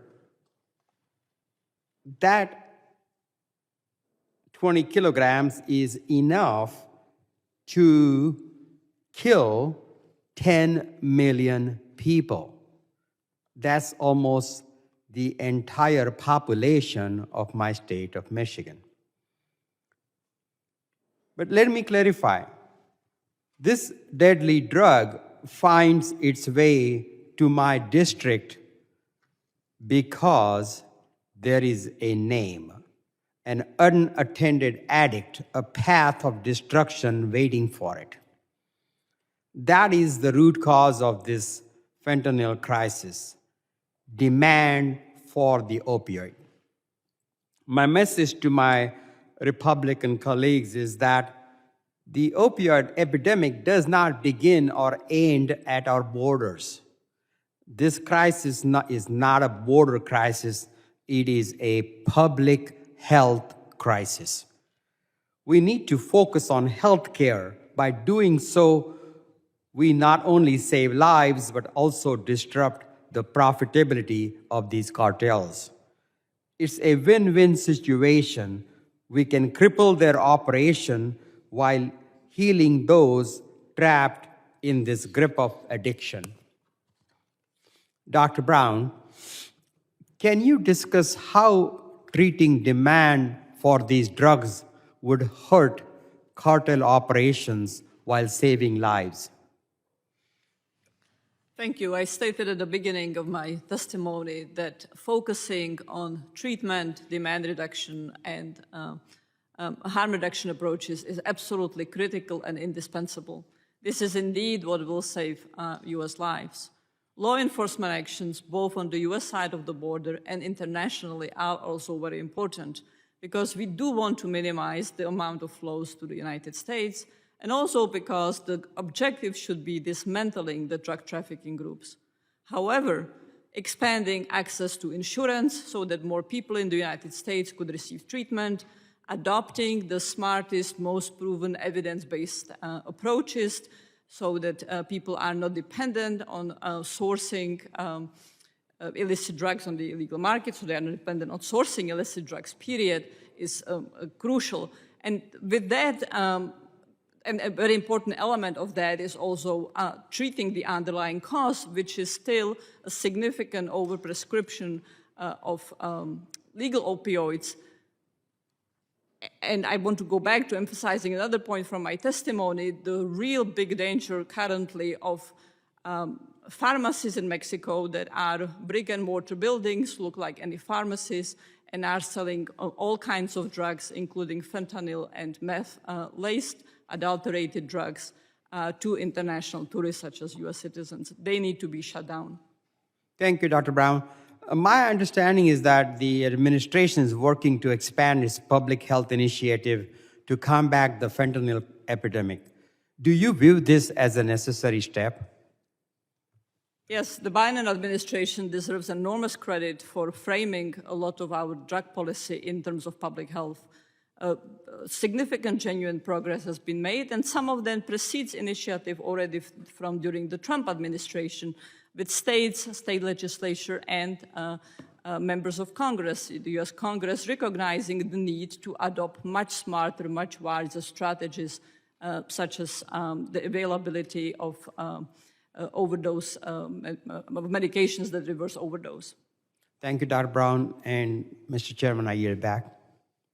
The gentleman yields. I now recognize Mr. Jimenez from Florida. Thank you very much. You know, about in September 11, 2001, terrorists killed around 3,000 Americans. And we went 7,000 miles and we waged war for 20 years because 3,000 Americans were killed. 70,000 Americans are being killed every single year by fentanyl, and we're doing nothing about it. I had the director of the FBI sitting in that chair, and I asked him, do you think that we should be labeling the Mexican cartels, the multinational cartels, as terrorists? And he says, well, it's just a technicality. Well, they're terrorists. They're killing us. But as a matter of fact, we only lost 60,000, close to 60,000 people in Vietnam in 10 years of war. They're killing 70,000 Americans every single year, and they're right across the border. So my question to you, Mr. Jones, is this. Do you believe that the Biden administration policies have strengthened the Mexican cartels? Yes, sir. I know they have. Do you believe that by strengthening the Mexican cartels, we are actually not only destabilizing the United States of America, but we're also helping to destabilize Mexico? Yes. And there's the crux of the matter. And so we can fund $10 billion and put CBP agents locked in arm 2,000 miles on the border, and unless we change the policy, nothing changes. Is that correct? That is absolutely correct. This is an authority issue. This is not a money issue any longer. We as lawmen do not have the authorities we have needed to go after these cartels. That is the problem. And I don't believe in going to war with the cartels. They are dark networks, Congressman, and the way we win against them is giving us the authority for full spectrum operations, leveraging our full U.S. intelligence agencies, law enforcement, and military, but mostly clandestine operations. How you go after the Sinaloa cartel as a network will be much different as to how we go after the Gulf, Cartel del Noreste, and many others, because these networks are different, and we have to fight in the future differently than we have in the past. I agree, but also we need to change our policy so that the migrants who are coming through, who think they can get into the United States, that are paying them their passage, deprives them of that revenue and makes them weaker. Is that correct? It does, but you also need to understand these cartels are global. You hear all the time that right now they're making billions of dollars off of the human trafficking of people. That's absolutely true, and they're making more than they are off of drugs. But when you look at them in the totality today, look at why Cartel Jalisco New Generation has risen so quickly, so fast. Because they began moving their narcotics overseas to Europe, Russia, in Australia making hundreds of thousands of dollars. Literally, 1 kilo at one time in Australia was $180,000. This is why their rise is so massive. But what are you always told by these so-called experts? That these cartels, listen, if you just legalize it, it'll all go away. Look at what has happened to us. You're right. And this is not a simple answer to the problems that we face in the United States, but we need to view them as adversaries. We need to view them as people that are killing Americans, 70,000 a year. Look, I was in the streets of Miami. I'm a paramedic. That's my craft, all right? And so in the 70s and the 80s, I responded to overdoses left and right all the time. And overdoses with opioids. But they weren't laced with this poison. This poison hooks them, makes it much more addictive, and then it kills us.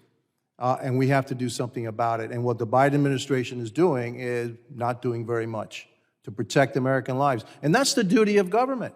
The duty of government is to protect the lives of American citizens. And in this respect, the Biden administration and this secretary is failing miserably.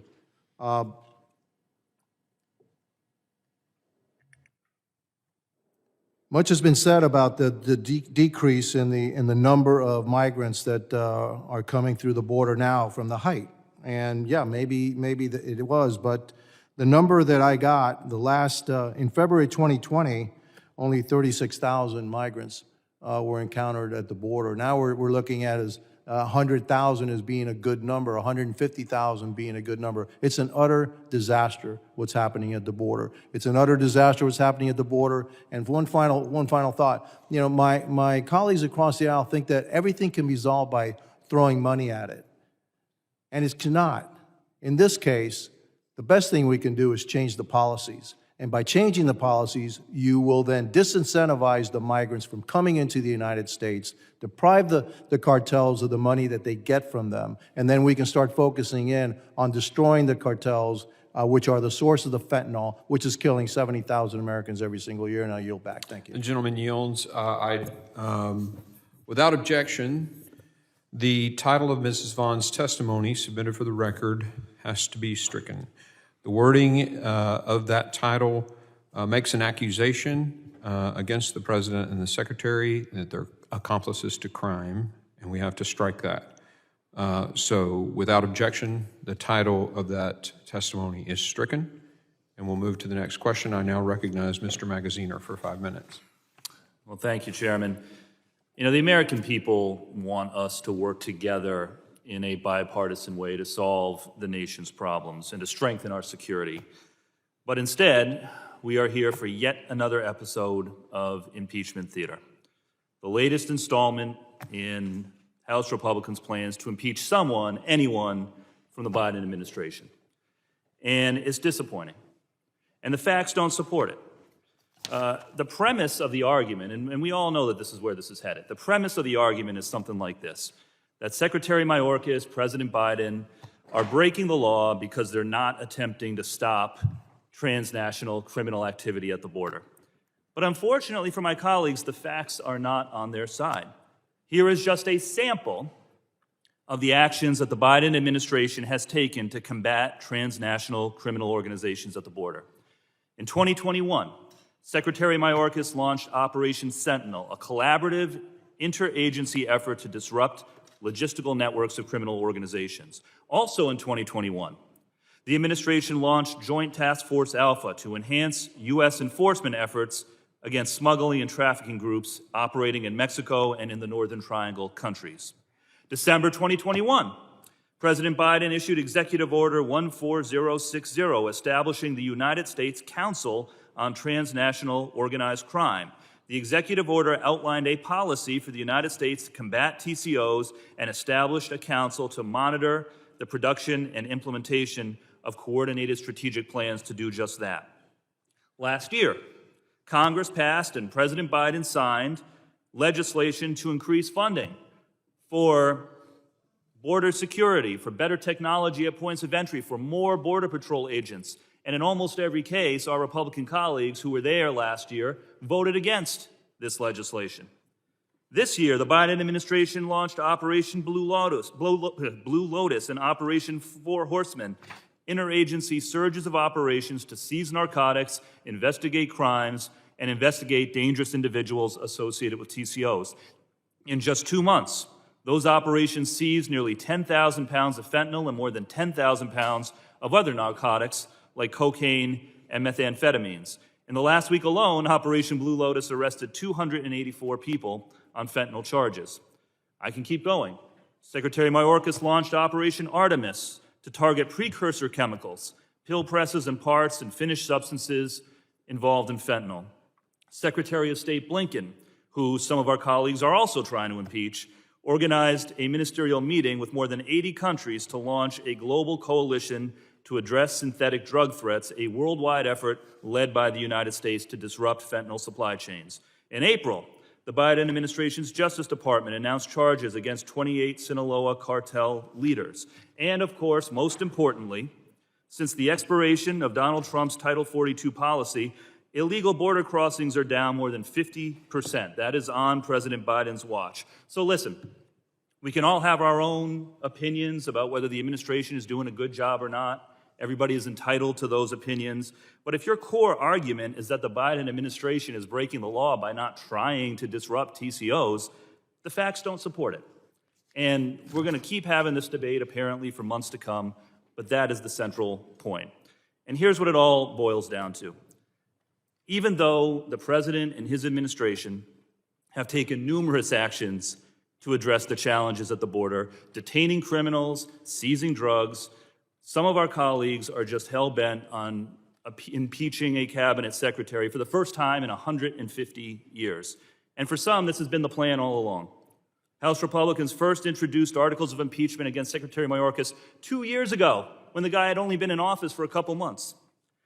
They have been gushing to their donors about impeachment behind closed doors before they even took control of the House and before any of these investigations even began, even though there's no legal basis. So, look, the American people want us to work together to secure the border on a bipartisan basis. There are things that we could be doing. We should invest in technology and personnel. We should strengthen our relationships with allies in the region who are key partners in this fight. We can reform the immigration system to make it more orderly. We can finally do something about the flow of illegal guns across the border from the United States to Mexico, which is a part of this problem that our colleagues don't ever want to talk about. But in order for us to move forward in a productive way, impeachment theater has to stop so that we can get to work for the American people. And I yield back. The gentleman yields. I now recognize Ms. Lee from Florida for 5 minutes. Thank you, Mr. Chairman. Ms. Vaughn, I'd like to return to your testimony. You touched on a subject that I think is a very important aspect of what we're here to discuss today, and that is human trafficking and how these policies are affecting women and girls and children who are being trafficked. Specifically, you used the phrase in your opening that these kids go into the HHS assembly line with few questions being asked, and I'd like to focus a bit there. It is correct, is it not, that when that happens, we've seen numerous incidents of children who are actually put into placements in homes that prove to be unsafe? Absolutely, yes. There are a number of instances where, for example, girls have been placed with older men in what is clearly an exploitative situation. There are kids who have been turned over to labor traffickers. There are kids who get turned over to gang members. There are kids who get placed into domestic servitude and other forms of abuse. It's really quite horrific. Well, and I know we have also seen cases where, and this happened even in my own state, if the children themselves aren't screened, that can pose a danger or an inappropriate circumstance for a host family. Is that also correct? Yes. There are problems at some of the shelters sometimes, incidents of predatory behavior on the other kids who are housed there until they're released. There was the case in Jacksonville where the alleged minor who turned out to be 24 years old, because the Border Patrol is not able to really screen people, murdered his sponsor. And in your opinion, after children are placed in these sponsor homes, is there an adequate level of follow-up and supervision that is occurring by HHS? Absolutely not. There's almost no supervision or follow-up that goes on. These standards that they have for not only placements, but also post-placement services are way, way inferior to the procedures that every state in the union uses for foster care placements, for example. And I mean, it's been said that it is harder to adopt a cat than it is to sponsor an unaccompanied minor because there are rarely background checks done, almost never home studies, no financial assessments. The Biden administration has stopped doing background checks on other people in the households to make sure that the placements are safe.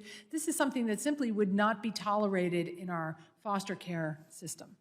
And you also mentioned that roughly a quarter of the trafficking victims were children. Would you tell us a little bit more about that and the patterns that you see that are affecting young people and children that are coming to this country?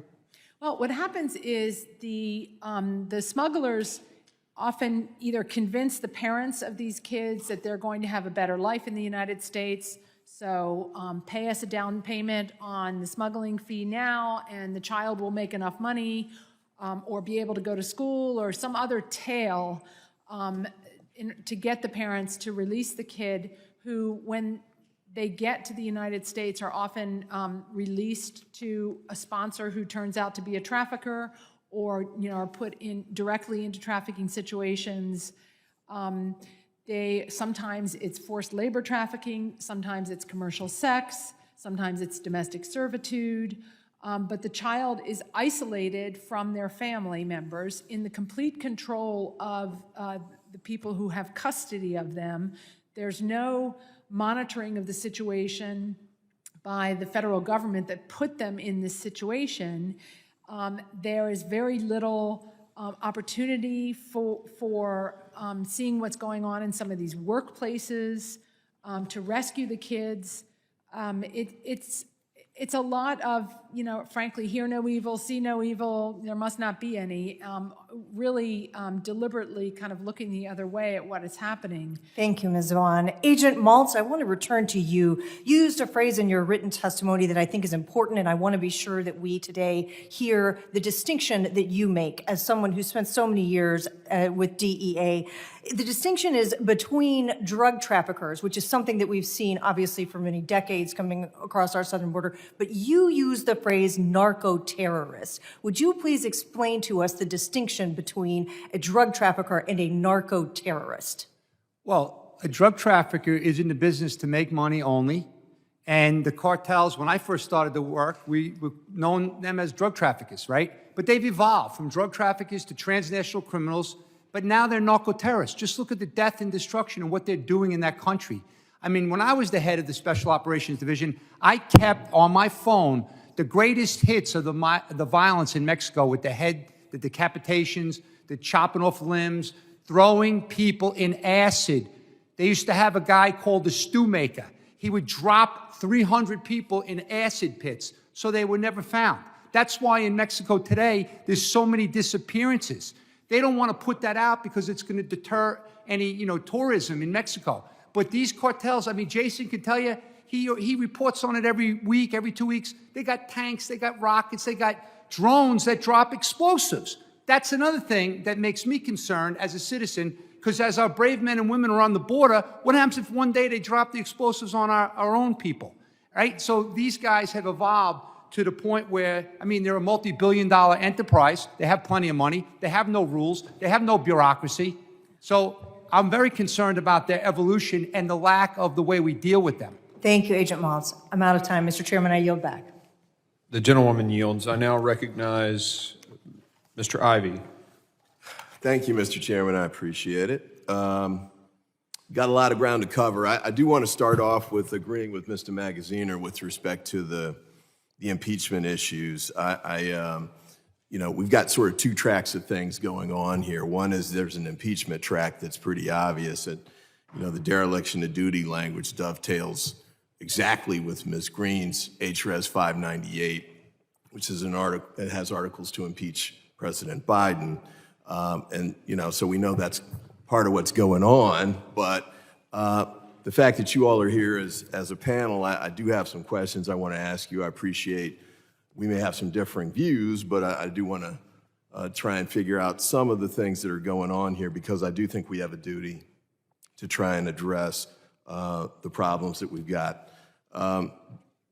Ms. Vaughn, you mentioned Prince George's County, and I was the state's attorney there, the local prosecutor, and one of the groups that we prosecuted was MS-13 repeatedly. In fact, we did a joint prosecution with the U.S. attorney at the time, who later ended up being President Trump's deputy attorney general. A lot of the stuff that they were doing looks a lot like some of the things we're talking about now. The human trafficking piece, the prostitution up and down the coast, the enforcers, the money, and all of that. Mr. Jones, I want to come to you at some point too, but I do wonder about some of the differences that seem to be there. And Mr. Maltz, I think you kind of touched on this, but in the old days, and I'll put myself in that category, the sale of drugs, they weren't trying to kill their customers, basically. So they would sell addictive drugs, cocaine, heroin, whatever, but they weren't necessarily killing them off. Fentanyl seems, fundamentally different to me in the sense that, yes, it's extremely addictive, more addictive than those, but it's also, the fatality rates are incredibly high. So one of the things I'd like to try and figure out if we get a chance to move to a hearing on that front would be why that change in the business model has taken place. Mr. Jones, I want to get I might have to ask you all to send in a written response or something, just because I'm almost halfway through my time. Mr. Jones, to you made a couple references to, I think, essentially military action, and I think was the way you phrased it. Need more authority and more tools beyond law enforcement was one. And then in your last answer that you gave a few minutes ago, you mentioned explicitly wanting to have the military get involved in the pushback against the cartels. I'll pause for this answer. What exactly do you have in mind on that front? Yes, sir. What I'm talking about is the tools of national power, and here's what I mean by it. Our system, by design, as you know, as a former prosecutor, moves very slow. It's exactly how we want it under our Fourth Amendment. Let me ask you to cut to the chase, because I'm down to a minute and a half. What exactly, because military involvement's a very big step. If we operate beyond the investigative model, what it allows us to do is go after their assets and their money real time versus working 2-year cases. It allows us to limit them mobility globally around the world, just to Mexico, because now you can't get on aircraft, you can't get on boats. And third, it allows us to remove them who are here on visas, because most of you would be stunned. They have the money for visas. So it puts speed in the system and gives us tools. Now we go after the network, and that's how we win. Let me reclaim my time. I don't know that you need the military to do any of those three things. I think the Department of Justice does that currently, but we can maybe discuss that at another time. I also had a question too, Mr. Maltz.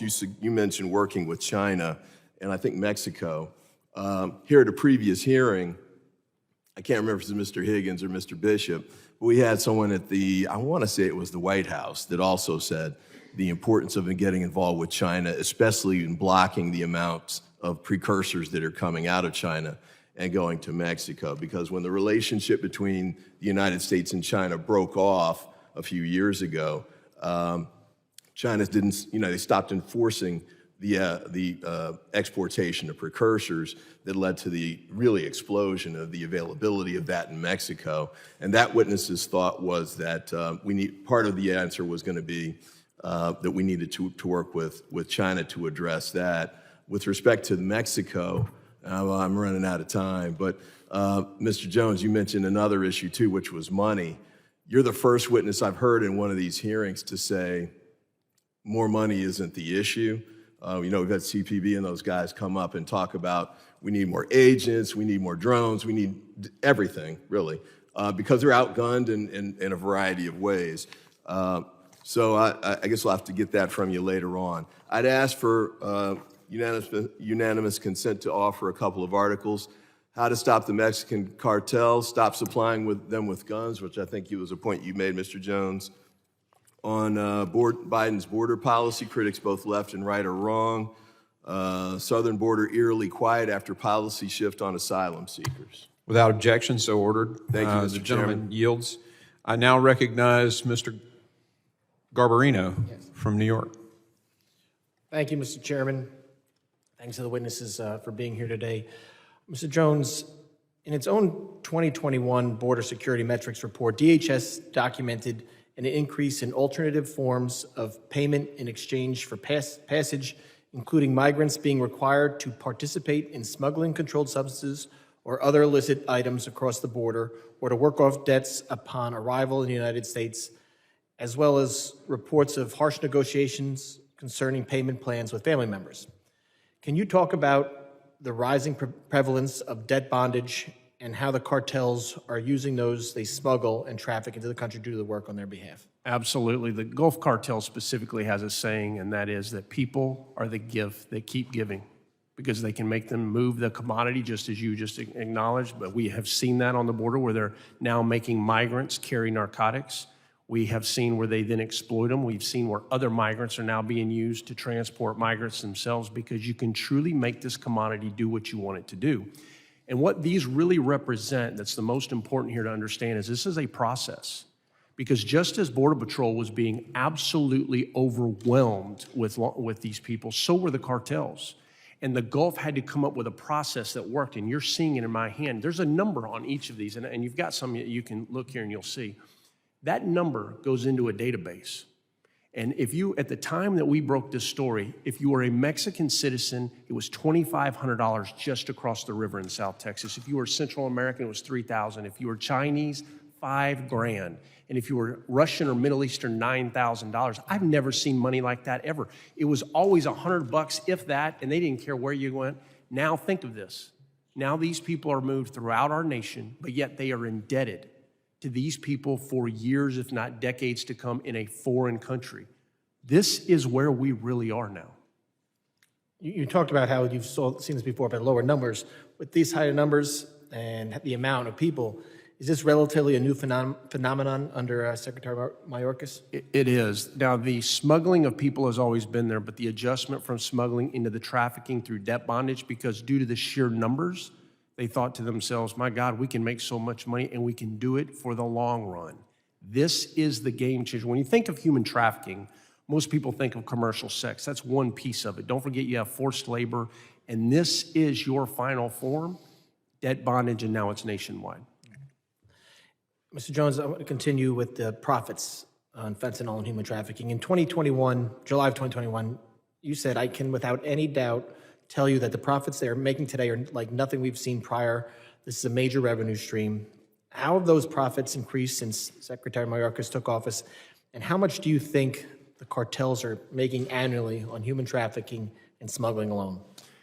We don't really know what the exact amounts are. I mean, look, this is going to go on for decades. Many of us will be dead and gone before we clean this up. But I can tell you this, there will not be a law enforcement agency in this country that is going to be doubling down on the threat that we are now facing from trafficking as a result of what Secretary Mayorkas is the architect behind these changes. When he took power and he created the 3 exemptions under Title 42, allowing UACs, unaccompanied alien children, into the country, when he allowed pregnant mothers to come into the country, and when he allowed family units. This was the game-changing moment, and it's validated by the data if you just look at CBP when these people began pouring across the country. I was trying to do some numbers before with what you said. You said went from $100 to $3,000 for some, $2,500 for others, $5,000 up to $9,000. That was just at the river, sir. Just at the river. Never mind what country of origin, where you came from. Right now, if you're Chinese, to cross from China to Ecuador and then make your way up, they're charging $35,000 a head. They're moving 35 at a time in Fronton. And then the cartel del Noreste literally takes all of their ID before they let them into the U.S. and they drop it on the Mike side so that when it comes across, it holds up Border Patrol longer so that they can then move weapons south and as much commodities in as they need to. So over the last 2.5 years, it seems that the profits for these drug cartels have increased immensely. Agreed. How are these profits giving these cartels more power, making them more dangerous? Well, look at the military-grade weaponry they're now using. Look at the level and span of control in Mexico. You know, Mexico, the people of Mexico have taken the blunt of this. You know, they've lost over 340,000 citizens since 2007. In the last national election, CNN did a fantastic work. There was 132 politicians and staffers killed. Anybody can Google it. Mexico has truly fallen to these cartels. And when I tell you they're a parallel government, you are truly looking at a narco state. The problem is when you're killing journalists in Mexico and they can't get the information out, this is why we are so far behind what these cartels are doing. And that's why we and Americans are feeling the impact in every part of this nation today. I'm out of time, but if you could respond in writing more about what is happening to the American citizens because of the cartels, that'd be great. Thank you, Mr. Chairman. I yield back. Gentleman yields. I now recognize Ms. Jackson Lee of Texas. I'm kind enough to yield to the next individual. We can go out of back order, after that. absolutely. Thank you. Ms. Garcia, you're recognized. Ramirez, Ms. Ramirez. Ms. Ramirez, I'm sorry. Thank you. Thank you, Chairman and Ranking Member Thompson. We've been here for about an hour and a half, and I want to thank you for this hearing. Today's hearing should be shedding light on the pressing issues surrounding immigration policies. What is causing migration, and how do we make sure the children we talk about, the children that I actually know personally, are cared for? Instead, I think we continue to politicize an issue that actually both sides need to address, which is immigration reform. But I actually want to get back to why we're all here today. The American people expect us to do our job and to solve the problems. They expect us to have unbiased people who are witnesses here and provide us an opportunity to shed light on how we move forward. And as I think about the hearing now and hearing the witnesses, I think about just last year, how a horrific domestic terror attack at Buffalo, New York supermarket left our nation reeling. My colleagues across the aisle offered up their thoughts and prayers, but they offered no actions to address racially and ethnically motivated violent extremism. It is not lost on me that before murdering 10 people at the supermarket last year, the shooter wrote, and I quote, "We are experiencing an invasion on a level never seen before in history." However, twisted justification, the shooter believed he was repelling an invasion of the United States by immigrants from Latin America. Does that sound familiar? Mr. Maltz, in your testimony, you said, "I know what's going on in America." So let me ask you, do you support the assertion that the United States is experiencing a historic invasion by immigrants? That's a yes or no question. Illegal immigrants from around the world, yes, yes. So you believe that we are experiencing a historic invasion of immigrants? Yes. So despite knowing that the Pittsburgh shooter justified his actions based on the idea of an immigrant invasion to replace white people, despite knowing that invasion ideology was used to justify the shootings in El Paso and Buffalo, you continue to espouse this great replacement theory and extremist ideology that people like me, when my mother crossed the border pregnant with me, don't deserve to be here because we are invading the country? Mr. Chairman, this hearing is not a fact-finding mission. It's a raw political sham to stoke fear, and it will continue to justify the violence against immigrant communities, and I find that unacceptable. This body's job is to address the problems in our country, not to spew more hate. That's what we should be focusing on, legislative solutions, not divisive distractions, and prioritizing the expansion of resources for immigrant communities and comprehensive immigration reform. That's how we address public safety. So let me just end by saying, let us direct our efforts towards meaningful action that upholds our values and ensures the security and well-being of all of us, regardless of immigration status. That is the America that I know, that is the America that I love. And with that, Chairman, I yield back. The gentlelady yields. I now recognize Mr. Ezell for his 5 minutes. Thank you, Mr. Chairman. And thank you, panel, for being here today. I know it's a lot going on, and we appreciate your time here. I spent 42 years in police service, 3-term sheriff, and enjoyed every day of it. And I'll tell you, the safety and security of people has always been on my mind, not only of my home state of Mississippi, but across this nation. I want to be clear that due to the Biden administration's open border catch and release policies, cartel crime is transitioning from a border issue to a national issue. Every state is a border state. Border Patrol agents have arrested more than 30,000 illegal aliens with criminal backgrounds since Joe Biden took office. While this is a staggering number, it does not even consider the illegal aliens with criminal backgrounds that have evaded Border Patrol and entered the country illegally. Mr. Jones, in your estimation, how many criminals, gang members, or suspected terrorists are now in the United States among the 1.5 million gotaways that have evaded Border Patrol agents? Congressman, thank you for your service. We have no idea. The border is so wide open. That's exactly right. What threats do these individuals pose to communities, not just at the border, but throughout this country? Everything from terrorism to the unprecedented amounts of deaths that we're seeing of American citizens from fentanyl and the many other drugs that are crossing that southern border. Mr. Maltz, we know cartels are the leading criminal organizations that manufacture and distribute illegal fentanyl in our country. Over the past 3 years, Border Patrol has seized over 45,000 pounds of fentanyl, enough to kill over 10 billion people. Most of that fentanyl has been seized at the ports of entry on the border. However, the sheer amount of this drug on our streets shows that the ports of entry aren't the full story. Can you walk the committee through how cartels are using Mayorkas' open border between the ports of entry, where there is little infrastructure stopping them to smuggle these drugs into our country? So I would say, first of all, they're making billions of dollars, so funding is not an issue. And then they're flooding the zones. They're sending massive amounts of migrants to certain areas where they know Border Patrol has limited resources. And then they're using the open border area to just smuggle in unlimited amount of people, unlimited amount of drugs, and of course bringing the weapons south and the money south. So it's basically, they're just taking full advantage of the vulnerabilities and the weaknesses. And the poor Border Patrol is out there and they don't have the personnel. They don't have enough people in certain sectors. I mean, obviously, this document, and I deliberately attached this into the record, it's all the news stories around America, headline news of all the mass poisonings. So that's the ultimate impact when the cartels have such control at the border to send their people into America to set up operations and move this poison all over the place. Do you believe a border wall would deter the flow of fentanyl in this country? Yes, because the border wall would then force everybody to go into the POEs, where we could put the best and brightest and resources and technology and scanning and canines and do much more thorough searching.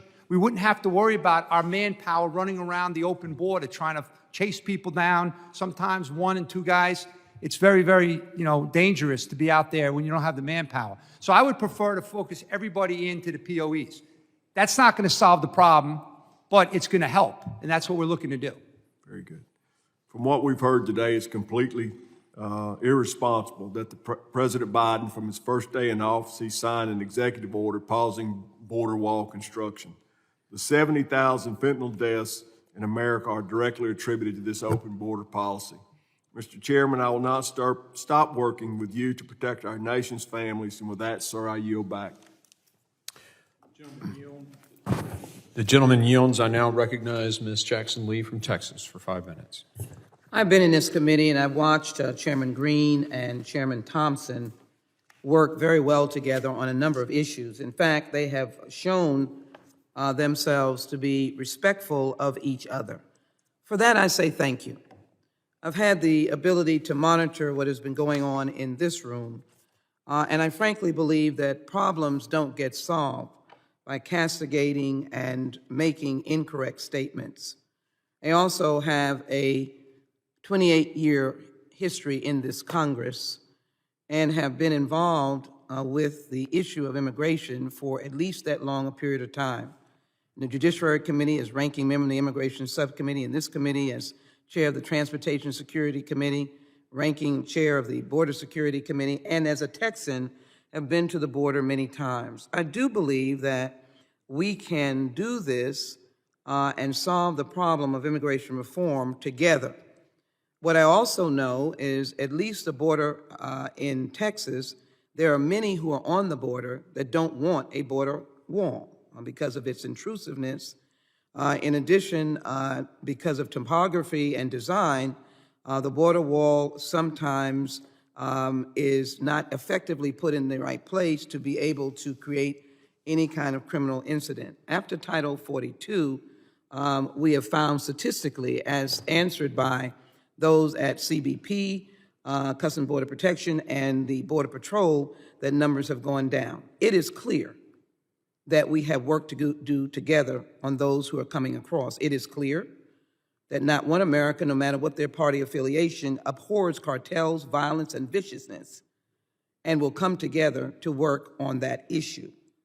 But it does no good for any of us to suggest that the President of the United States and the Secretary of Homeland Security are the key and only reasons for migration. I take offense, and it is wrong, frankly, because migration is a worldwide concern. Some would say problem, others would say crisis. People desperately come, even if it's for their economic goodness, and they argue something else. We well know that immigrants contribute $1.3 trillion in spending power to the economy. We also realize that not one single person sitting in this room was an indigenous person in the United States of America. Your ancestors came from somewhere. Mine came unwillingly in bondage. But it is clear to me that we have to find a better way. Let me quickly raise this question. Let me quickly do so. In 2018, the nation was horrified when a domestic terrorist shot down 11 worshipers at the Tree of Life Synagogue in Pittsburgh. Before going on this rampage, the shooter shared a manifesto alleging that, quote, the Hebrew Immigrant Aid Society likes to bring invaders in that kill our people. I can't sit by and watch my people get slaughtered. 2 weeks before that, he called immigrants hostile invaders on social media. Ms. Vaughn, do you believe there is a flood of immigrant invaders at the southern border who are slaughtering victims in American communities? This is a yes or no answer. No, they're taking advantage of the opportunities that are offered by the current policies. So you've answered no. So let me just say this. In your testimony on page 8 of your written testimony, you say there is a flood of people to the border brought on by the Biden and Mayorkas policies, and that these careless policies have created scores of new victims in American communities, all of which were preventable crimes. Ms. Vaughn, the issue of your partisan extremism goes beyond your testimony today. On November 4th, 2021, you alleged that the tragic murder of a man in Florida that year was another casualty due to Biden's open border. And 2 years before that, on January 8th, 2019, you laid blame for the horrific murder of a police officer, Mr. Singh, in San Joaquin Valley at the feet of Democrats' border weakening and sanctuary policies. I find this very dangerous because we need to come together as Americans, frankly, to be able to work, not name call, but to be able to say none of us wanted those kinds of incidents. How dare you say that any of us would want to have an officer killed or family killed? It is untenable. Neither does the chairman, neither does the president, neither does the secretary. Let me move quickly to something that's very important, Mr. Green, and I appreciate if you would allow me to do that. I happen to be someone who knows that there are barriers that can be utilized in certain ways, being a Texan, and I also know that we need to stop penalizing nonprofits for trying to help persons so that cities wouldn't have to put persons somewhere because the nonprofits have them. But let me raise this to a former DPS. I want to applaud a DPS officer who is on duty today in Texas, who became a whistleblower, to ask the question, why is state government and this Lone Star effort causing immigrants to die in the water, causing a pregnant woman to miscarry over the raised wire and the boys that are there, forcing them to go into deeper water, why a mother lost her life, her child's life, and another child is missing, why a little 4-year-old was denied water. This is the words of a DPS whistleblower right on staff today. And the question would be to all of you, as I ask the question, This is not America. And the Border Patrol agents saying that the razor wire and the boys are creating a difficult situation for them because as sworn officers of the United States of America, they are sworn to protect these people even as they will send them back. And they are going into deeper water to save lives. Gentlelady's time is That is expired. not, I'm putting that on the record, Mr. Chairman, because I want an investigation. These are not governmental witnesses. They are witnesses who've come to share their stories, but I want an investigation. Can I respond to that? I want an Is investigation. there availability for me to respond to that No, accusation? Hold on. I am taking control back. The gentlelady's time is expired. And the Mr. gentleman is not- D'Esposito Mr. D'Esposito is recognized from New York, and you may yield if you'd like to Mr. Jones. The gentleman is not on staff at this point. Mr. Chairman, I'd like to yield 30 seconds of my time to Mr. Jones. I am the only one sitting in this room that's been exactly where those accusations were made.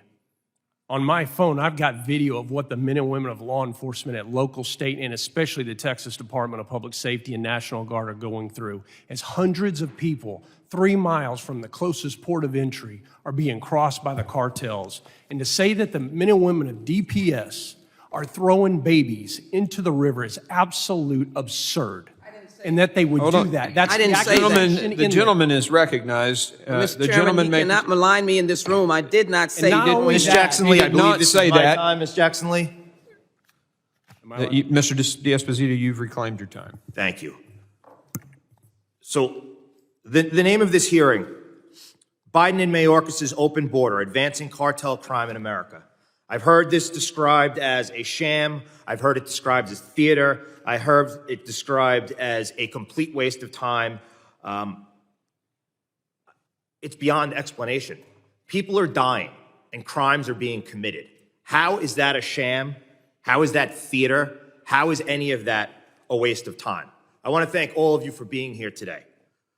Mr. Jones, Mr. Maltz, I want to thank you for your service in law enforcement. I too spent a career in law enforcement and retired from the NYPD as a detective.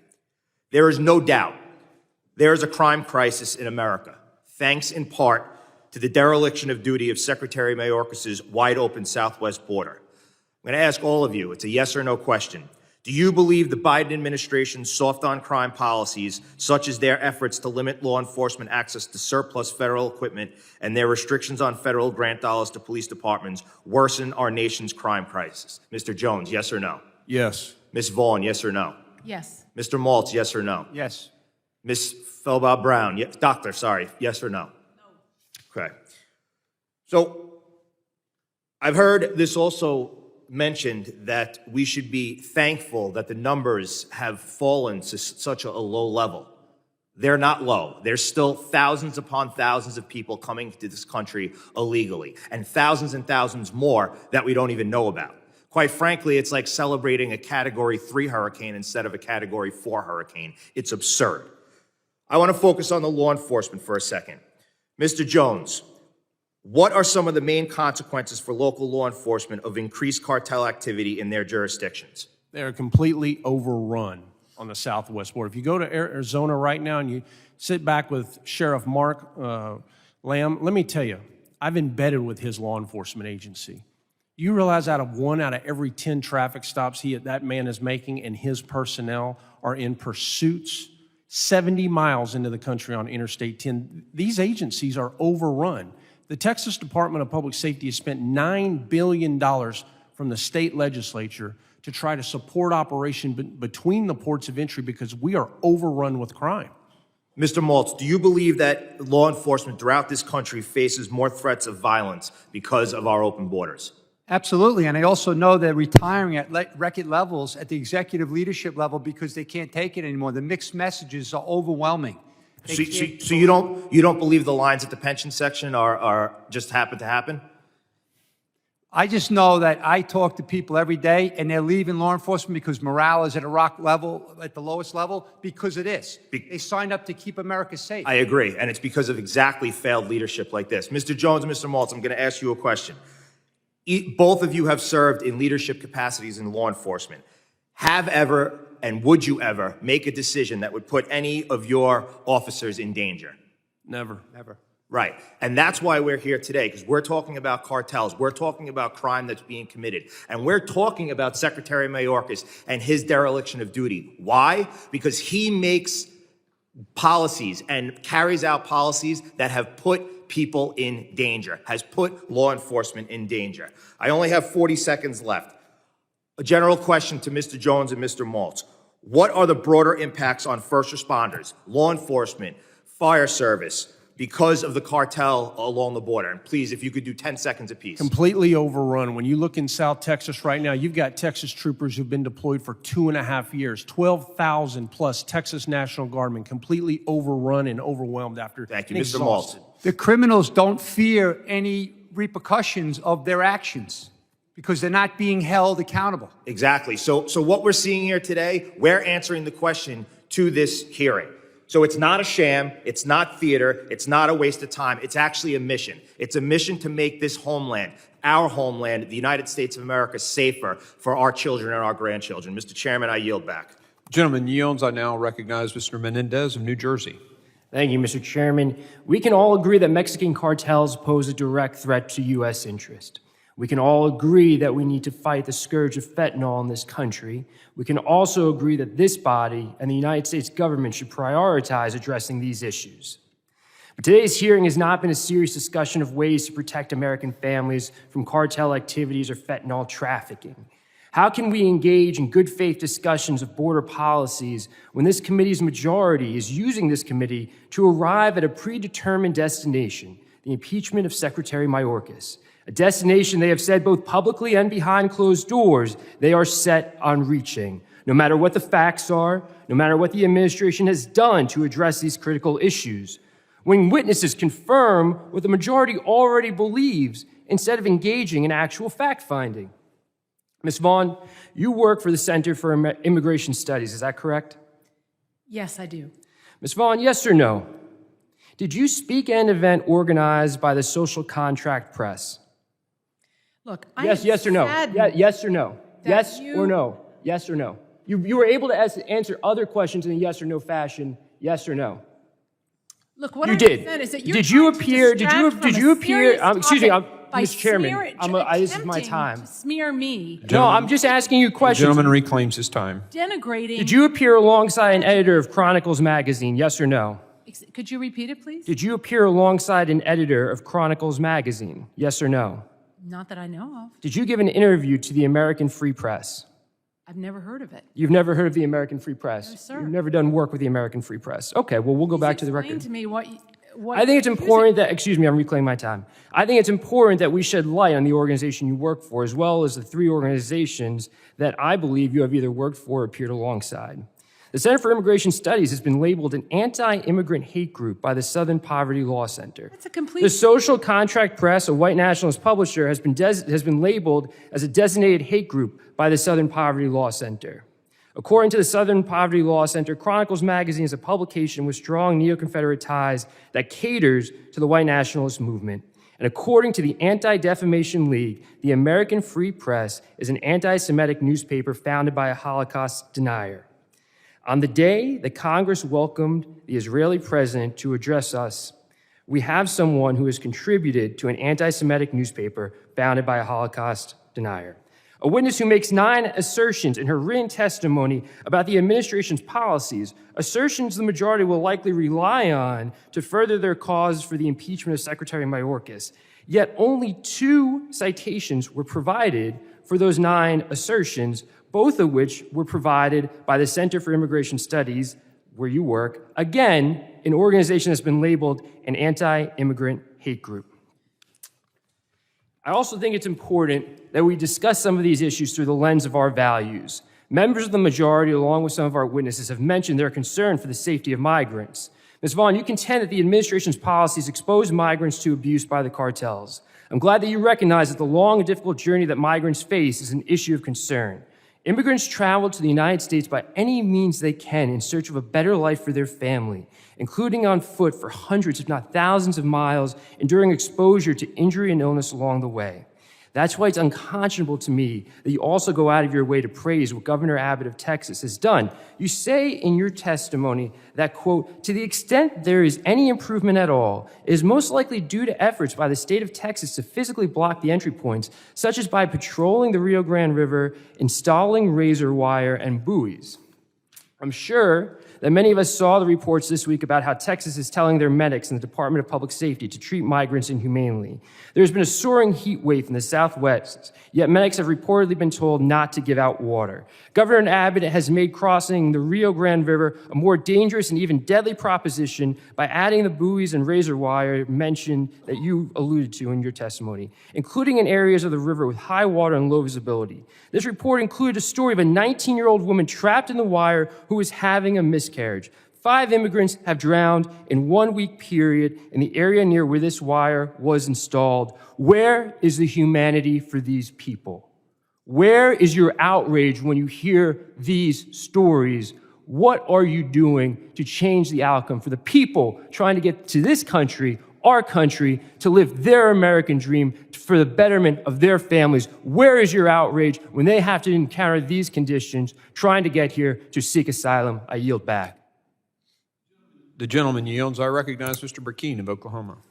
Mr. Chairman, at the onset of my time, I'd like to yield 30 seconds to Ms. Vaughn. Ms. Vaughn, you're recognized.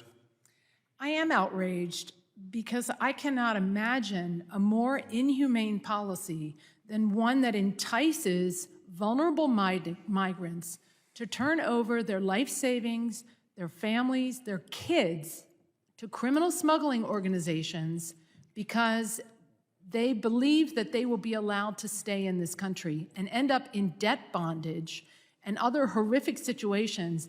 And frankly, I'm saddened that members feel the need to distract from this horrific treatment of people by impugning my motives, insulting me, smearing, repeating lies about me to distract from a horrible problem. I sat and testified at a witness at a hearing about a year ago that Ms. Jackson Lee held, in which she brought in 3 survivors of human trafficking. It was a very well done hearing. We heard their stories. They were brave. This is a real issue, a real atrocity that is occurring at our border, and to act like this is some kind of political stunt is a shame. Mr. Chairman, if I may, want to give you some time, if I may reclaim my time. Gentleman reclaims. Look, let's just talk about the difference of where we've come in 2 years. Historic lows in 45 years of illegal immigration. Historic lows by the person at the helm who enacts laws in response to we the people. Historic lows of illegal immigration. Now we have the most illegal immigration in our country's history. Decisions matter. A lack of leadership on this front matters. People are losing their lives. Children are being sold into the sex traffic slave trade because of decisions that are being made. In 2022, human trafficking arrests have increased 50%. 72% of trafficking victims are immigrants. Mr. Jones, a minute ago, you talked about some things that we have to be concerned about. The new mob, the cartel, coming into the United States, the new mob. I want you to recite the fact that you said a minute ago. How many politicians were killed in Mexico? In the last national election, if you'll look up, CNN did some great reporting on this, 132, including their staff. Mr. Jones, are they coming to a state near you? Are the cartels richer and more powerful because of this administration, President Biden's decision and Secretary Mayorkas' decision? Are they more powerful and richer today? This is a whole new scheme that has resulted in them getting richer right here in debt bondage. Are they more powerful in America because of the decisions at the executive helm? Yes, sir. In America. Debt bondage. We keep hearing about debt bondage. $35,000 if you're coming from China, the cartel is charging you to come into this country. And do we not think that they're going to employ not only the tactics of the employment, but what about prostitution to repay that debt? In every form that you can think of, they're going to require these people. And then when they've paid it, they're going to say they did something wrong and now they owe another $5,000, $10,000, $15,000 because that's what they can do. You see, they know where their families are in their country of origin, and they know where they're going here in our country. and it's all right here in the numbers in their database. Mr. Chairman, I'm concerned about the Biden administration, as I know many of us in this committee are, their policies, these unaccompanied alien children. And it's run by the Department of Health and Human Services. And so some of you have some great insight on that, fraudulent use of that UAC program, children that are being trafficked, they're being abused, they're being sold into sex trade. I want to ask Ms. Vaughn, what do you know about children that have been involved in the sex trade because of the UAC program implementation? Well, in many cases, their lives are ruined. In some cases, it happens because they get preyed on when, for example, they're in shelters in places like San Antonio or New York or Chicago that are overrun. They're there by themselves. Is this administration making sure that those children who may be forced to say they're related, is this administration making sure that they verify that they're those children? Absolutely. And what change over the prior policy is not making sure that they're the children? Well, previously, the policy was that no child would be released without a certain level of vetting of the sponsor. Does that include DNA tests to make sure if that child's being forced? Okay. Well, DNA testing was done at the border because there was a problem. Has that been changed under this administration? Yes, it has. They eliminated. So are we complicit? Is this administration potentially complicit in children who are being forced to claim they're related, being sold into a sex trade, and we could have caught them at the border if we'd have done DNA analysis? And this administration is undermining that The process? cartels and smugglers are thrilled that the DNA testing policy has been abandoned because it makes it very easy for them now to rent, kidnap, and use children to assist other inadmissible illegal aliens in crossing into the United States. Gentleman's time has expired. I now recognize Ms. Titus for Chairman, her may I 5 minutes. introduce into the record, please, just very briefly. Ask Ms. Titus to introduce that for you, Ms. Jackson-Lee. Ms. Titus has been recognized. The Texas troopers' accounts of bloodied and fainted migrants on the U.S.-Mexico border, also in the Houston Chronicle, the Washington Post. These were not my words, the words of a Texas trooper. Words. Without objection, I so thank the ordered. lady. Thank you. Cartel members are thrilled. Have you done polling of these cartel members or something to figure out how thrilled they are about this? That's okay. That's a rhetorical question. I just sit here one more time and listen to one more hearing trying to attack the secretary, trying to attack the president, talking about the border with inflammatory titles like the open border advancing cartel crime. Meantime, we got domestic terrorism, we got anti-Semitism, we got Asian hatred, we got cybersecurity. All of that is being ignored, and all of those things are serious problems. It's so easy just to point a finger at one person and say, oh, it's his fault for being a bad manager. But if you look at the issue from a historical, sociological, and economic standpoint, you'll find that it's much more complicated than that. You can look at the complex history of Central and South America. You can look at our currently strained relationship with Mexico. You can look at the broken immigration system that we don't seem to be able to fix. You can look at the immense power of the cartels and their abuses at every level, using guns that they've mostly gotten from across the border and selling drugs to people in the U.S. because we have customers here who want that, so we have a decades-long opioid crisis. And there's no agreement on border policies. We hear from some members of the border what we need are more resources. We hear from whatever your sources are, from disgruntled people at the border, that it's all management's fault. Let's look at this comprehensively. And I would ask you, Doctor, you mentioned in your report that there's a difference between the way the cartels work in Mexico and when they come to the United States. And largely, that can be credited to our law enforcement doing a good job. They are not as violent. They don't infiltrate governments. They don't raid villages here. But we don't have a very good relationship with Mexico on this front like we do on some other diplomatic fronts. Could you talk a little bit about how we could maybe improve that relationship so we can jointly go after some of these cartels? Several years ago, the US government and the Mexican government established a policy or basic understanding of shared responsibility. This notion of shared responsibility carried across both Republican administration and Democratic administration on the US side, and across several Mexican governments. Unfortunately, although this notion is still in rhetoric, the current Mexican government of President López Obrador has significantly walked away back from it. And we have seen really during his administration a very profound hollowing out of cooperation. He is also adopting policies, or the lack of policies in Mexico, that are enabling, in their lack of response, the Mexican cartels. It is difficult to see how this could be changed during the last year of his administration, but there will be elections in Mexico. It is clear that any kind of effective policy requires respect and recognition of interest on both sides. But unfortunately, this is not happening with the current Mexican government. The Biden administration has done its best to try to induce better cooperation from Mexico, but we have very far to go. Thank you. You know, I hear from your other panel members that the way to solve this problem is get rid of Mayorkas and maybe build a wall. Are there other things more realistic that we could do to make the situation better just on our side? Absolutely. Certainly, there are many opportunities to strengthen both treatment demand reduction and address those important dimensions, as well as access to medication such as overdose medication, other medication for those that have substance use disorders.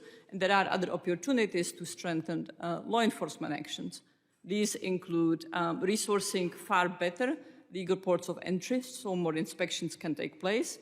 And this includes expanding the policies, how we tackle the cartels, not simply thinking of them as smuggling entities or drug smuggling entities only, but targeting their many dimensions, including their other access to money through joint task forces that have US law enforcement agents as well as other members of relevant agencies. So a whole of government approach that expands authorities for departments of state, Department of Defense, that expands authorities of agencies such as US Fish and Wildlife. Well, we also hear that some of the Mexican pharmacies are selling drugs laced with fentanyl, and that's to a lot of American tourists who are down there. That's not the cartels, but there may be a connection. And also these retail crimes here in this country often use what they sell on the internet or sell wherever to fund some of these things like trafficking. That would be kind of part of the all-of-government approach that we might address. Is that right? Absolutely. Well, thank you, Mr. Chairman. I'll yield back. The gentlelady yields. I now recognize Mr. Crane, Arizona. Thank you, Mr. Chairman. Thank you all for coming here today. You know, I continue to hear the same thing. I want to echo what my colleague, Mr. D'Esposito, was saying. I can't help but notice this is a sham. This is more impeachment theater. This is the Homeland Security Committee. If we're not talking about this, I don't know what else we're going to be talking about. If we're not talking about trying to hold the individuals that are in charge of leadership on Homeland Security accountable, I don't know what else we're going to be talking about. I wish you gentlemen were here yesterday.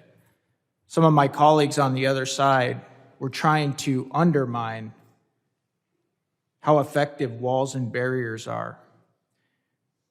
It's sad. I spent a lot of time, my life in the military, and I work, you know, in special forces. So I understand security. I understand security systems. We talked about overlapping deterrence. We talked about using trained personnel, technology, barriers, intelligence, all of these things together, overlapping deterrence and security systems to secure whatever you want to secure. And it's sad to me that my colleagues on the other side of the aisle can't even acknowledge that barriers, whether it's around their house, their schools, these complexes, whatever it is, are effective. Mr. Jones, I want to ask you about that, sir, because I know you understand security a lot better than the average individual. Do you find individuals that isolate barriers and walls and say they're archaic and ineffective? Do you find those individuals serious when it comes to actual security? I think they don't understand what's taking place. In South Texas, for example, you can be inside a stash house in a matter of seconds. So it's not about an electronic wall for detection. It's about how fast can you get a law enforcement personnel there. Yeah. Now, when you go to Arizona, for example, you've got a lot of space there. You still have the challenge, though, where we are in 2024, or 2023, where we are today, it's not about the detection issue. It's about how you get law enforcement able to respond before they're picked up or inside these stash houses. That's the core fundamental problem. And these overlapping deterrents help give We our call it a law layered enforcement officials time to respond. Is that correct? It's correct. It Mr. helps. Waltz, would you agree with that? Absolutely, yes. Okay, great. Mr. Jones, you were talking about classifying cartels as terrorist organizations. I've heard that argument before. I understand, why that argument's being made. But I want to ask you something, sir. Did you watch the videos of the U.S. pulling out of Afghanistan? Yes, sir, I did. Did you watch the people hanging from planes? Yes, sir, I did. Mr. Walsh, did you watch that? Yes, and I also witnessed my brother coming back in a body bag from the war in Afghanistan. Thank you, sir. One of my biggest concerns when we start talking about that stuff, sir, is it would be this same leadership that was executing that fight against the cartels, and that concerns me. I really don't, quite honestly, I don't trust them to do that job, and that's one of the biggest issues that I have. And I also want to hear your thoughts, sir, because I know you've done this for a long time, how that would affect some of the asylum claims. Sure.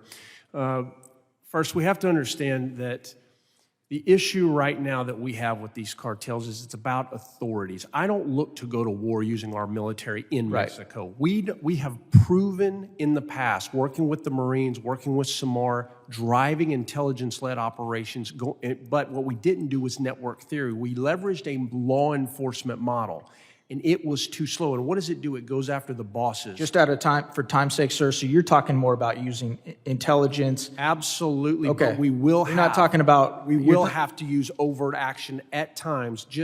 Look, they've got surface-to-air missiles over the Sierras. You're not flying over there without getting shot down. Thank you, sir.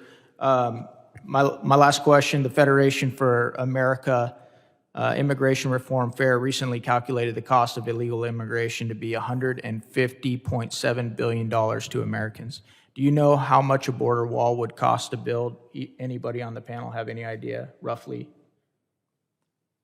The same group says about $22 billion. Mr. Jones, do you think that would be a good investment? I think right now, beyond anything regarding money being spent by this committee or any others to the protection of this country, you have to look at the totality of these cartels in providing the authorities we need. That is our real issue right now. Thank you, sir. Mr. Chairman, I ask for unanimous consent to enter this article into record. Thank you. I yield back. Without objection, the article's entered.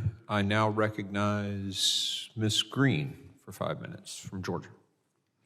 Thank you, Mr. Chairman. Human trafficking is a $150 billion a year industry. In 2021, Georgia had one of the highest number of cases per capita that were reported through trafficking hotlines. The northern area of Atlanta is well known. It's one of the highest places of human trafficking, human sex trafficking of women and children. Women and girls represent approximately 71% of all trafficking victims globally. More than 90% of detected female victims are trafficked for the purpose of sexual exploitation. Approximately 1/3 of all human trafficking victims are children. This next sentence is hard to even read because it's our country. The United States is one of the top destinations for human trafficking and is among the largest consumers of child sex. The average age of entry into the commercial sex market is 12 years old. In the past few weeks, there's been a lot of controversy about a movie called Sound of Freedom.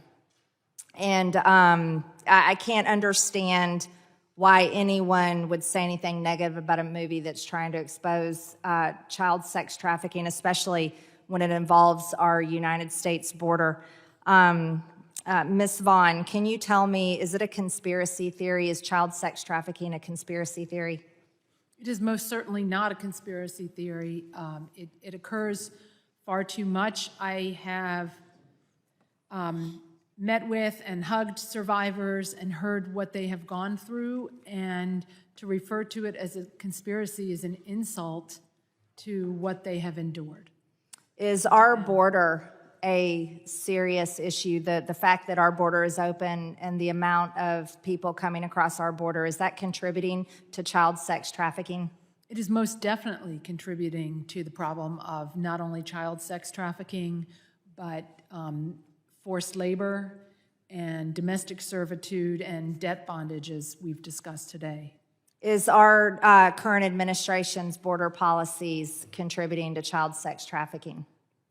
They are certainly facilitating it, yes. So it's happening with more frequency as a result of the loose policies at the border and the lack of enforcement, frankly, in the interior of the country as well, that would help rescue some of these survivors and, or at least turn them into survivors as opposed to victims. Thank you, Ms. Vaughn. Fentanyl deaths are at an all-time high. 300 Americans dying every single day from fentanyl. Having a top government official on the Mexican cartel's payroll helped the cartels operate with impunity, moving tons of drugs around the world and make billions. It cost the cartels as little as 10 cents to produce a fentanyl-laced fake prescription pill. 10 cents. And that is sold in the United States for as much as $10 to $30 per pill. Mr. Maltz, with your experience in your career in the DEA, is the amount of fentanyl coming across our border, is this an all-time high? Yes, I mean, this is the greatest drug threat we've ever faced in the history of the country, but I want to add that it's really not a drug. It's a chemical weapon coming out of China, just like the K2, the spice, now the xylazine that is rotting people from the inside out. This is deliberate, in my opinion, my expert opinion from all the years of doing this. I lived this nightmare starting in about 2008, and then fentanyl started coming in around 2012. This is deliberate, and I would say, based on my experience, it's like, just like the Afghans used to say, selling heroin to the West is a jihad against America. Well, for China, they're undermining, they're destroying our country, and they're sitting back using the Mexican cartels to do the dirty work.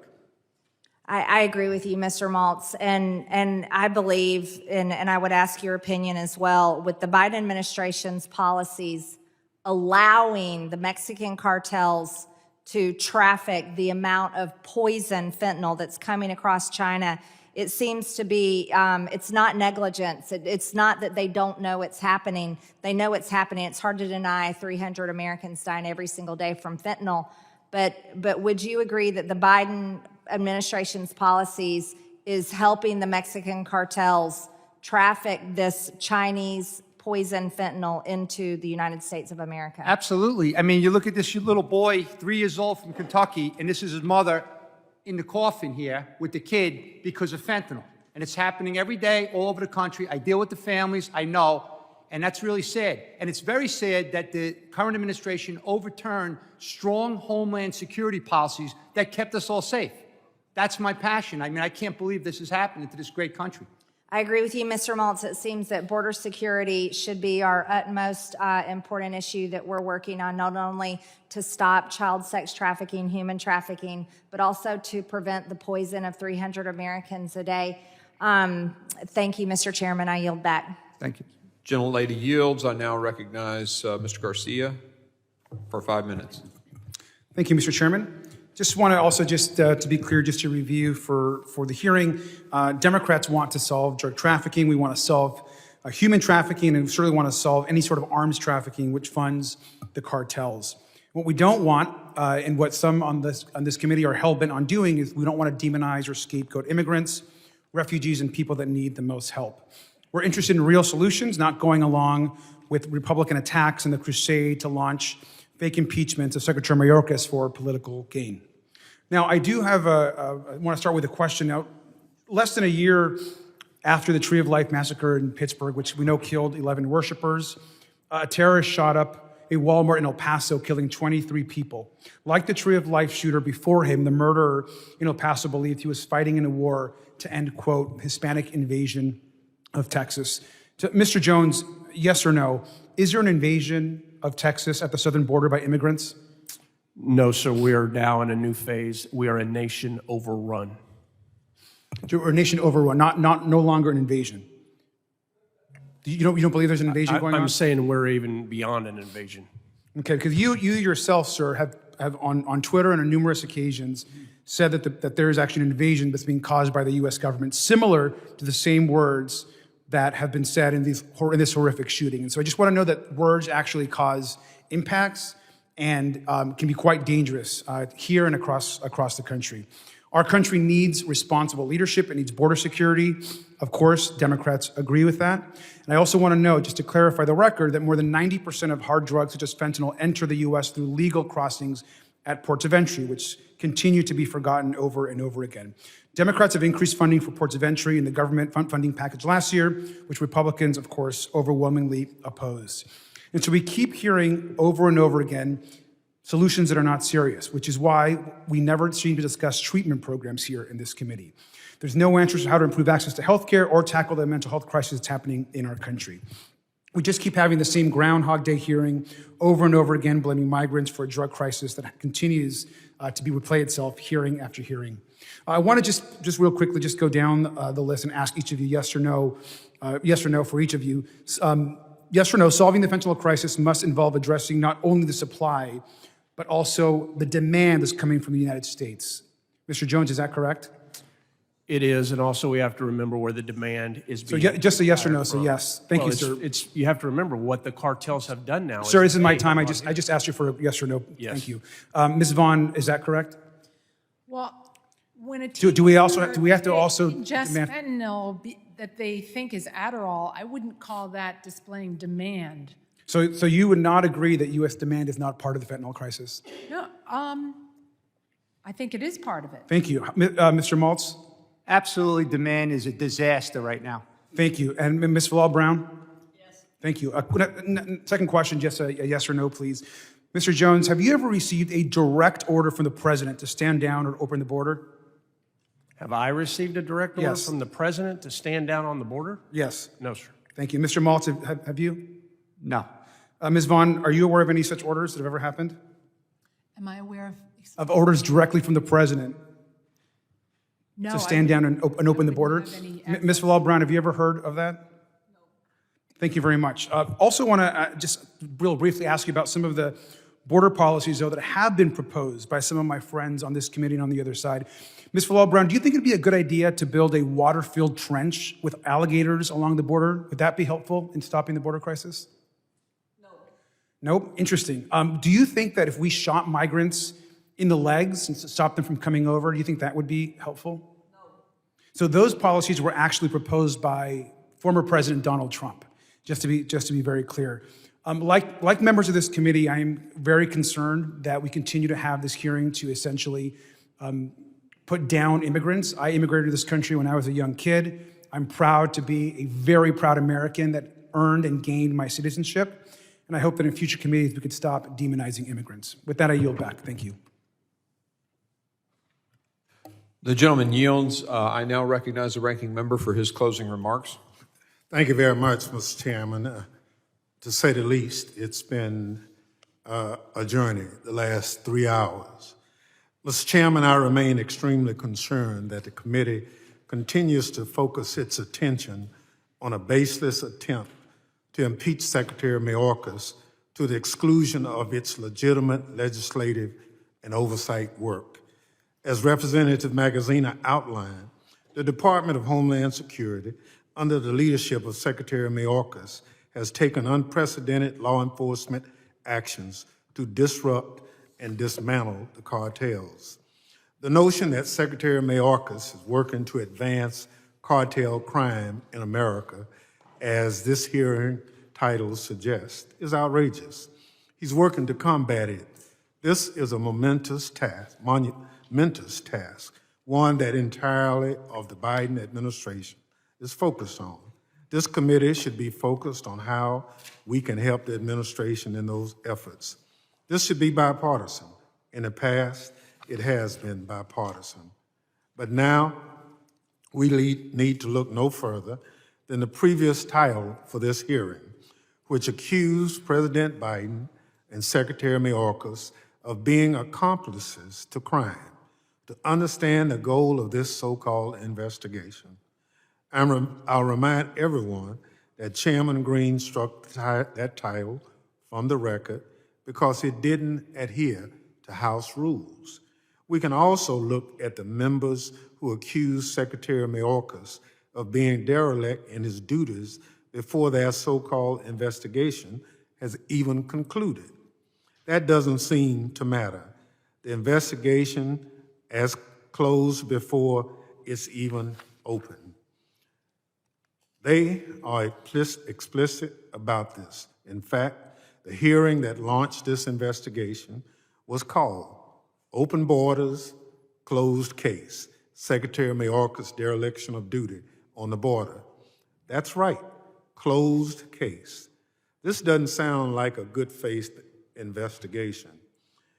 And releasing a report today without any consultation with Democrats isn't a good faith effort at bipartisanship.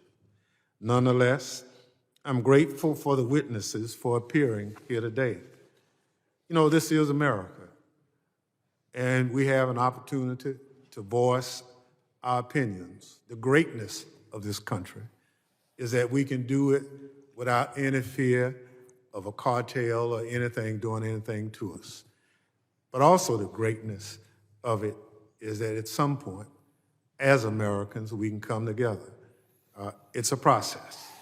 But I don't think citing Secretary Mayorkas, who's been here as secretary 2 years, 6 months, is the way to go. Democrats are prepared to work with Republicans. We've put our votes where our concerns have been. We actually support comprehensive immigration reform. We support fully funding the men and women who protect us along the border. Our votes reflect that, and our votes will continue to reflect that. And so I thank our witnesses, those who are in law enforcement, for their service. But you know, when you look at the Democrats on this committee and its diversity, it looks a lot like America today. And so I hope you understand that that diversity makes us strong. But it also says that our policies have to reflect that diversity. My ancestors came over to this country in the belly of a ship. Didn't want to come, but they came. I'm an American. I only know this country, and I'll defend the right for what we do in this country, and for others who used to come because we invited them to come, because we were the shining star. Now, for whatever reason, we've decided that we don't want anybody else because we have enough. I reject that notion. Sure, comprehensive immigration will get us there. President Reagan knew we had a problem. He solved the problem right off the bat. He said, I'm going to let everybody who's here stay here. And so that backlog, he wiped it out with an executive order. You know, we can do anything we want as Americans, but to demonize people who travel thousands of miles to try to get to our border because of what we stand for is not our value system. Our value system is what everybody else would like to be like, and I don't ever want to change it. Comprehensive immigration reform, not impeachment, is the way for us to get there. And I yield back, Mr. Chairman. Gentleman yields, and I want to thank our witnesses for being here. Deeply appreciated. I'm sure the ranking member knows that immigration reform is handled in the Judiciary Committee and not here, but I do appreciate him bringing up the need for it. I'll talk to Mr. Jordan and encourage him to take that up. We heard today from the ranking member about how embarrassed he is that this committee has held 9 hearings on the southwest border. We've heard from our witnesses, though, that the horrific actions of the cartels are worsening secondarily to the policies of this administration. We all know the process. They allowed instant parole. They stopped detention. They stopped deportation. The catch and release policies happened, and the migrants called home. Millions have come. Make no mistake, there was no change in crime or corruption or economic conditions in Latin America. Actually, since COVID's gone, the economic conditions in Latin America have gotten better. The mass migration is secondary to the policies of this administration, period. And there is no legitimate argument to suggest otherwise. Even Merrick Garland agreed that the cartels have taken advantage of these policies and are trafficking large groups to overwhelm the Border Patrol and then pass nefarious individuals the gotaways and drugs around them. The Attorney General recognizes it. Perhaps if the minority party owned that, current administration is failing. Perhaps if the administration addressed the problem, we could move on. But the numbers are not going down. CBP's one app shell game, not releasing the OFO numbers, moving the numbers from crossing over to the ports of entry and then giving automatic parole to those individuals, not decreasing the incentive. They're still coming, and the drug cartels will continue to take advantage of it, just like Merrick Garland said. We've allowed automatic parole through this app, and those numbers are not being counted. The border is open. The incentive for mass migration remains. And as I said, they're coming. The drug cartels are seizing the opportunity. My Democrat colleagues have said it's a waste of time to look into cartel crime. They said it was a waste of time to address the dead Americans to fentanyl. 9 committee hearings is too many. They say, look at all the policies that this administration has done. Well, they're not working. Fix it, and maybe we'll stop these hearings. I happen to believe, personally, as do many people in this country, that the southwest border, the human trafficking, the overdose deaths, the cartel crime, murders, is the greatest threat to this country. So yeah, we're going to continue until the border is controlled and the cartels are stopped. When Americans stop dying, then we'll stop these hearings. Open border, drug cartels seizing the day, partnering with gangs that have taken over the criminal activity in many of our cities. That's what's happening. And the Dems on this panel don't want to discuss it.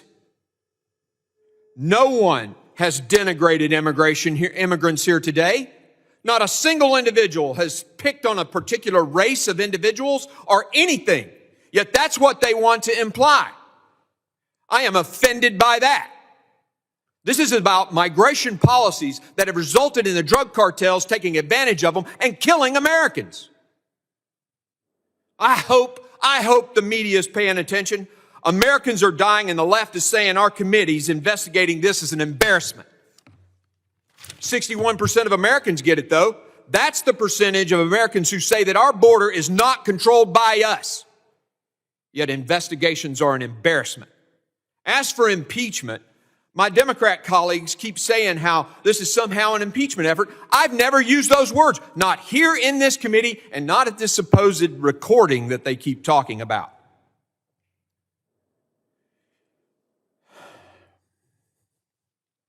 They also say that somehow this discussion is racist.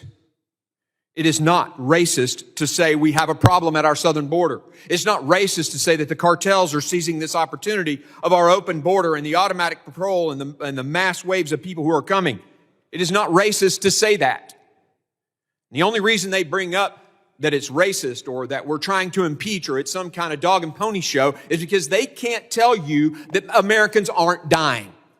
They can't say, oh, look, the numbers are going down on Americans dying due to fentanyl. Look, the drug cartel crime is going down in America. They can't make a valid argument against those facts. And so they say we're racist or imply that we're racist or that we somehow or have some game here or that it's embarrassing that we've had 9 committee hearings on this. Well, I'll tell you when the committee hearings will end. They'll end when this administration starts fixing the problem. They'll end when the White House recognizes that their Secretary of Homeland Security isn't doing his job. That's called a dereliction of duty. That's when the hearings will end. It is the job of this committee to get to the bottom of what's going on, and we will do it. The Democrats are on record. They think this Homeland Security Committee's investigation of the border, the oversight of the border, is embarrassing. They don't want these hearings because they don't want the light shined on what's going on. The decisions made by this White House and the DHS Secretary. Well, like I said, we will not stop until we get to the bottom of it and the problem gets fixed, period. Again, I thank our witnesses for being here. And as I said, this doesn't end these hearings, but it does end this one. The committee is adjourned.